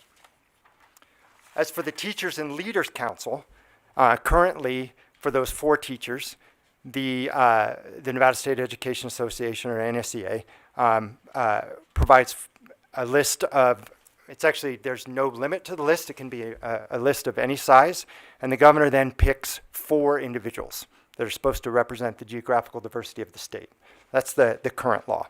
AB 236 would change this now to essentially, again, allow NSCA to pick 3, CCA to pick 3. So now there would be an actual list of 6, and it'd be limited to 6. Like I said, the current law, it could be a list of whatever. And the governor would then pick 4 from that list of 6. Now, what's interesting about that is because they have to pick 4 from out of those 6, that would ensure that at least 1 would come from both lists. I guess in theory, you could have 3 from one and 1 from another, but again, the law requires geographical diversity. So the governor would be required to look at those 6 individuals and come up with a group of 4 that represents all the school districts in the state. Lastly, you have the, like I said, the statewide council for the coordination of the regional training programs. I was trying to figure out a short version of that, but I haven't been able to so far. But in that, like I said, it's 9. It would be the same process. Governor would get list of 3 from NSCA, list from 3 from CCA, and the governor would pick. And again, respecting geographical diversity. Now, I want to just talk in closing about why this change, or at least kind of why that legal change. At one time, NSCA represented all the educators in the state, so it made sense to have them provide the recommendations. In recent years, there has been a change, and you now have NSCA representing educators in the counties and school districts outside of Clark County, and CCA representing those in Clark County. As you all know, Clark County contains the vast bulk of both the state's overall population, as well as the population of students and teachers. As such, current law is outdated and inequitable. It does not account for or adequately represent Nevadans as a whole, or the intent behind the bill behind the creation of these boards to have representation, teacher representation. AB 236 will bring Nevada law up to date, add equity, and provide all teachers an opportunity to have a voice. One more thing, you may have noticed we did specifically move, the current law specifically references the union in the name. We removed that and essentially have now made it based on the sizes, simply because there could be future changes in the unions, and we don't want to have to come back to your body and change that every time. So it's based upon the biggest educators union outside and inside of Clark County. In sum, while AB 236 does make necessary equitable changes to current law, should the bill pass, no organization, including NSCA, and no school district or region will lose any right or privilege that they currently enjoy. All would still be entitled to submit names to the governor. Clark County educators would simply have a similar right and privilege, while also giving the governor, the speaker, and the majority leader a larger pool of educators from across the state to choose from. Everything else would remain the same. And with that, I'd be happy to answer any questions to the extent the speaker wants me. Members, any questions? Assemblymember Luruhat. Thank you, Chair.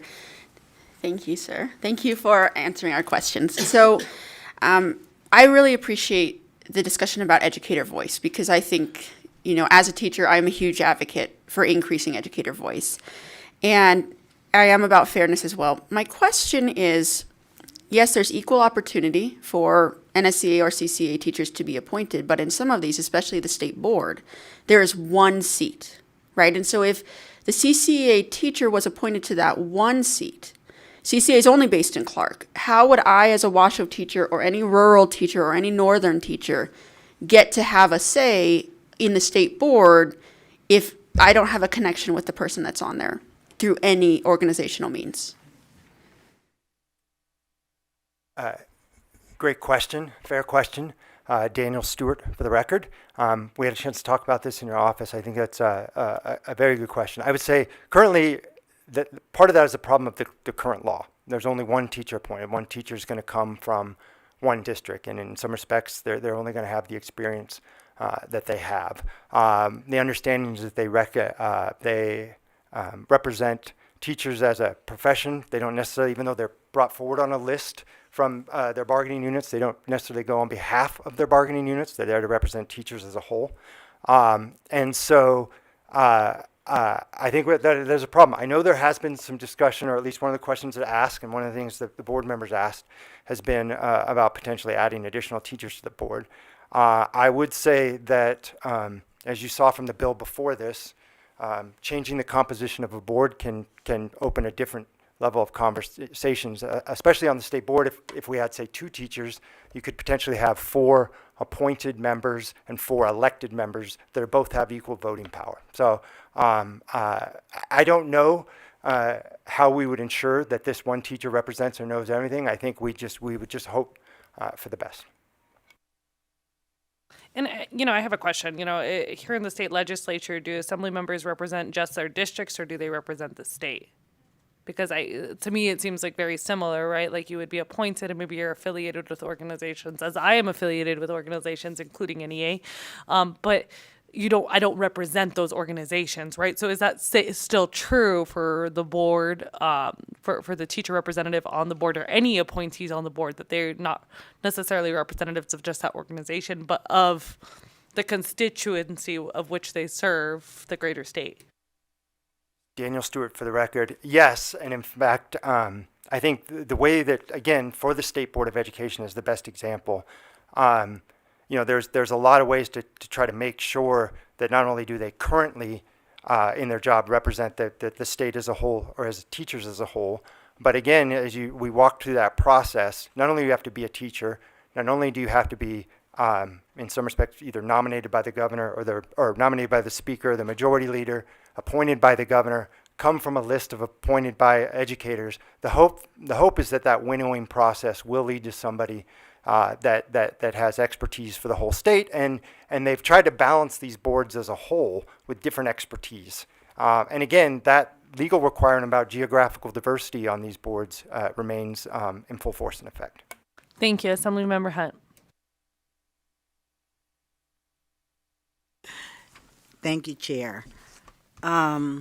Great presentation. So my question was, I hope I'm on the right track here. Why not just add CCEA as a nominating authority instead of removing NSEA? Daniel Stewart for the record, Assemblymember Hunt.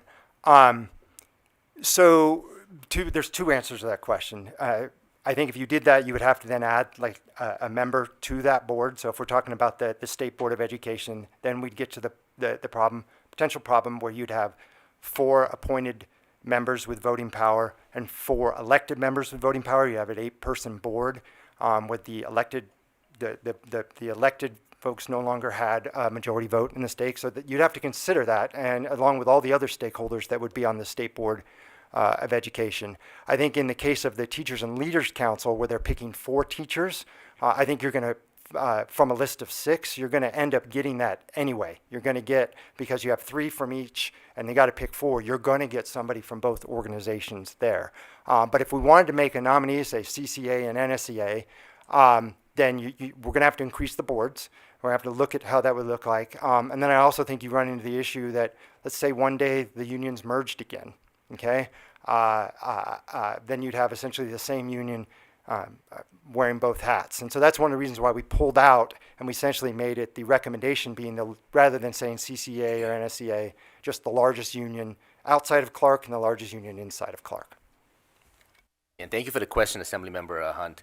And again, I think, going off of what Mr. Stewart said here too, times have changed. Historically, NSCA was the only union here representing all the local county affiliates, but now we have 2. And moving forward, we don't know what could happen. I mean, we could have, like as Mr. Stewart mentioned, a merging back into one, or we could have another disaffiliation. We don't know. I think the way that the language is written allows for some mobility within the law. And again, looking at this from a decades-long sort of perspective. So the way that it's written, I think it does account for a proportional representation, but also allows for some mobility and maybe recreating or re-envisioning how our labor landscape would look like when it comes to education in the future. Thank you. Thank you, members. Any additional questions? I do not believe I see any, so at this time I'll invite anyone wishing to testify in support of AB 236.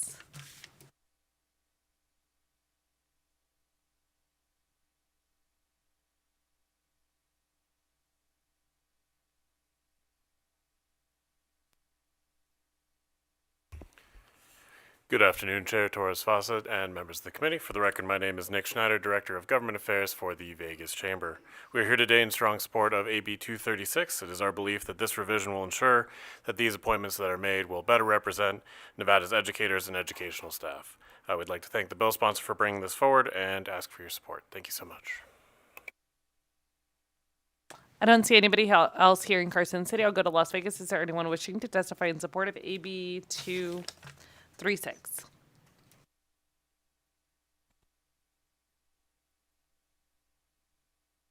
I don't believe I see anyone else. ABH, is there anyone on the line wishing to testify in support of AB 236?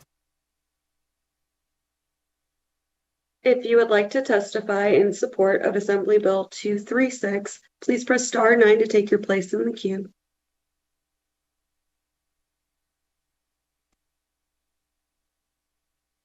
Chair, there are currently no callers wishing to testify in support. Thank you. At this time, I'll come back here to Carson City. Is there anyone wishing to testify in opposition to AB 236?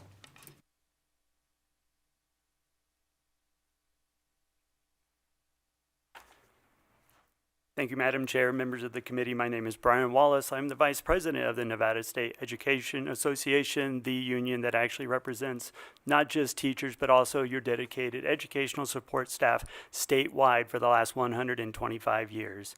NSCA opposes AB 236, which removes NSCA as the named nominating authority for educator positions on the State Board of Education, the Teachers and Leaders Council, and the statewide council for the coordination of the regional training programs. Instead, AB 236 replaces NSCA with cumbersome language that divides nominating authorities. This bill risks compromising the actual statewide representation on these boards and council that NSCA has been able to provide. NSCA understands the intent of the legislation is to provide representation for the Clark County Education Association on these boards and councils.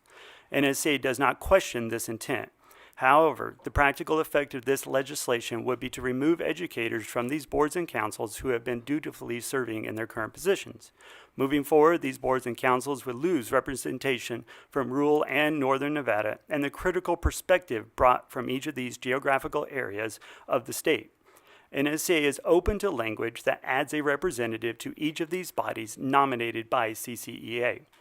We are opposed to striking NSCA as the nominating authority for these current positions.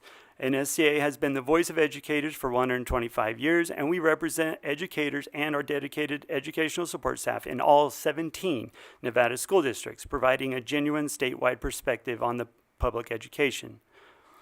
Our nominees on the Teachers and Leaders Councils and for the coordination of the regional training programs come from Clark, Carson, Douglas, Mineral, and Washoe counties. This is meeting the geographical diversity as mentioned.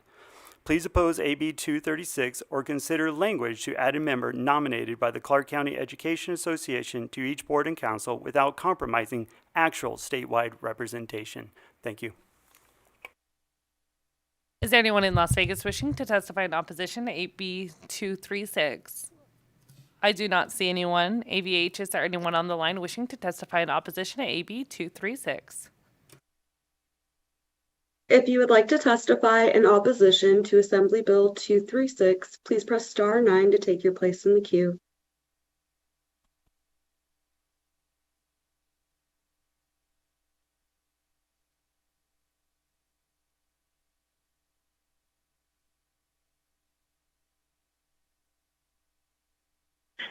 Hello, Chair and members of the committee. My name is Amber Falgout, AMBERFALGOUT, and I am the Communications Director with Battleborn Progress. Battleborn Progress stands with the Nevada State Education Association in strong opposition of Assembly Bill 236. This bill removes NSEA as the nominating authority for education boards and councils, threatening statewide educator representation and weakening the voices of teachers and students across Nevada. For 125 years, NSEA has led the fight for public education, representing educators in all 17 school districts and ensuring rural, urban, and special education voices are heard. Their nominees bring expertise, experience, and a student-first approach to policymaking. Stripping NSEA's role would disrupt leadership and exclude critical perspectives from these important decision-making bodies. If the goal is to expand representation, we urge an alternative approach, adding a representative nominated by the Clark County Education Association while maintaining NSEA's essential role. We ask for your no vote on Assembly Bill 236 to protect Nevada students, teachers, and the public education system. Thank you all. Have a good afternoon.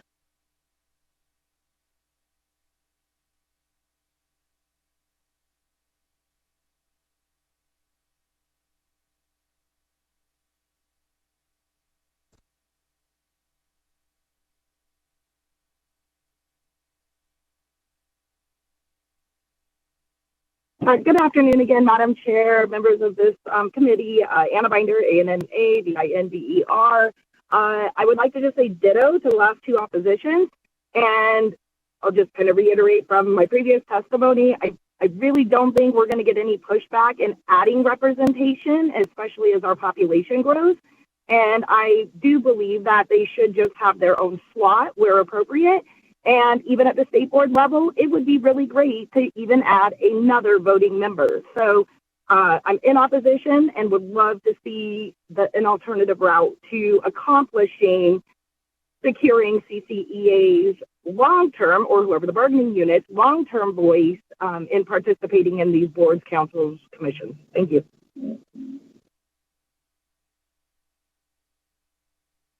Chair, there are no other callers wishing to testify in opposition.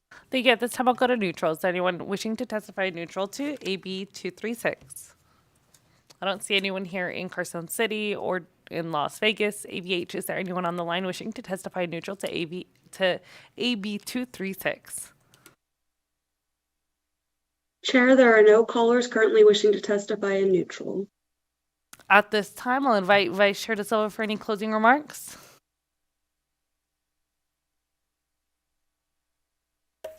Thank you, Madam Chair. Firstly, just again, thank you everybody for the contributing and giving your assessments about this bill. Firstly, I'll say that this bill isn't about stripping anybody of any sort of rights or representation. On the contrary, it's actually about expanding that. We want to allow for proportional representation. We want to allow for CCA to have a voice. As of right now, as the way that the law is written, the teachers union that actually has the bulk of teachers, the bulk of students, the bulk of what public education is happening in Clark County is not represented on any of these boards or councils. So this bill is not about stripping authority. In the end, it's about expanding the ability for folks to have a proportional representation. I hope you consider that as a committee. Thank you, Madam Chair. Thank you. At this time, I'll go ahead and close the hearing on AB 236.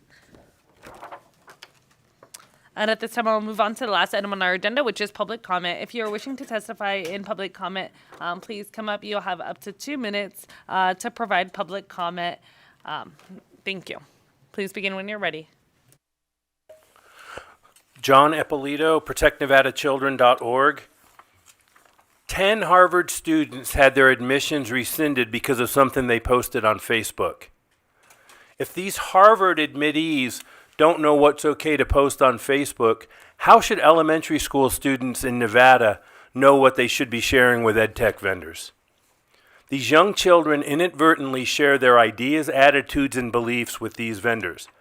Parents never see what their children share with the Googles of the world, and they don't see the student profiles these free vendors create on their children.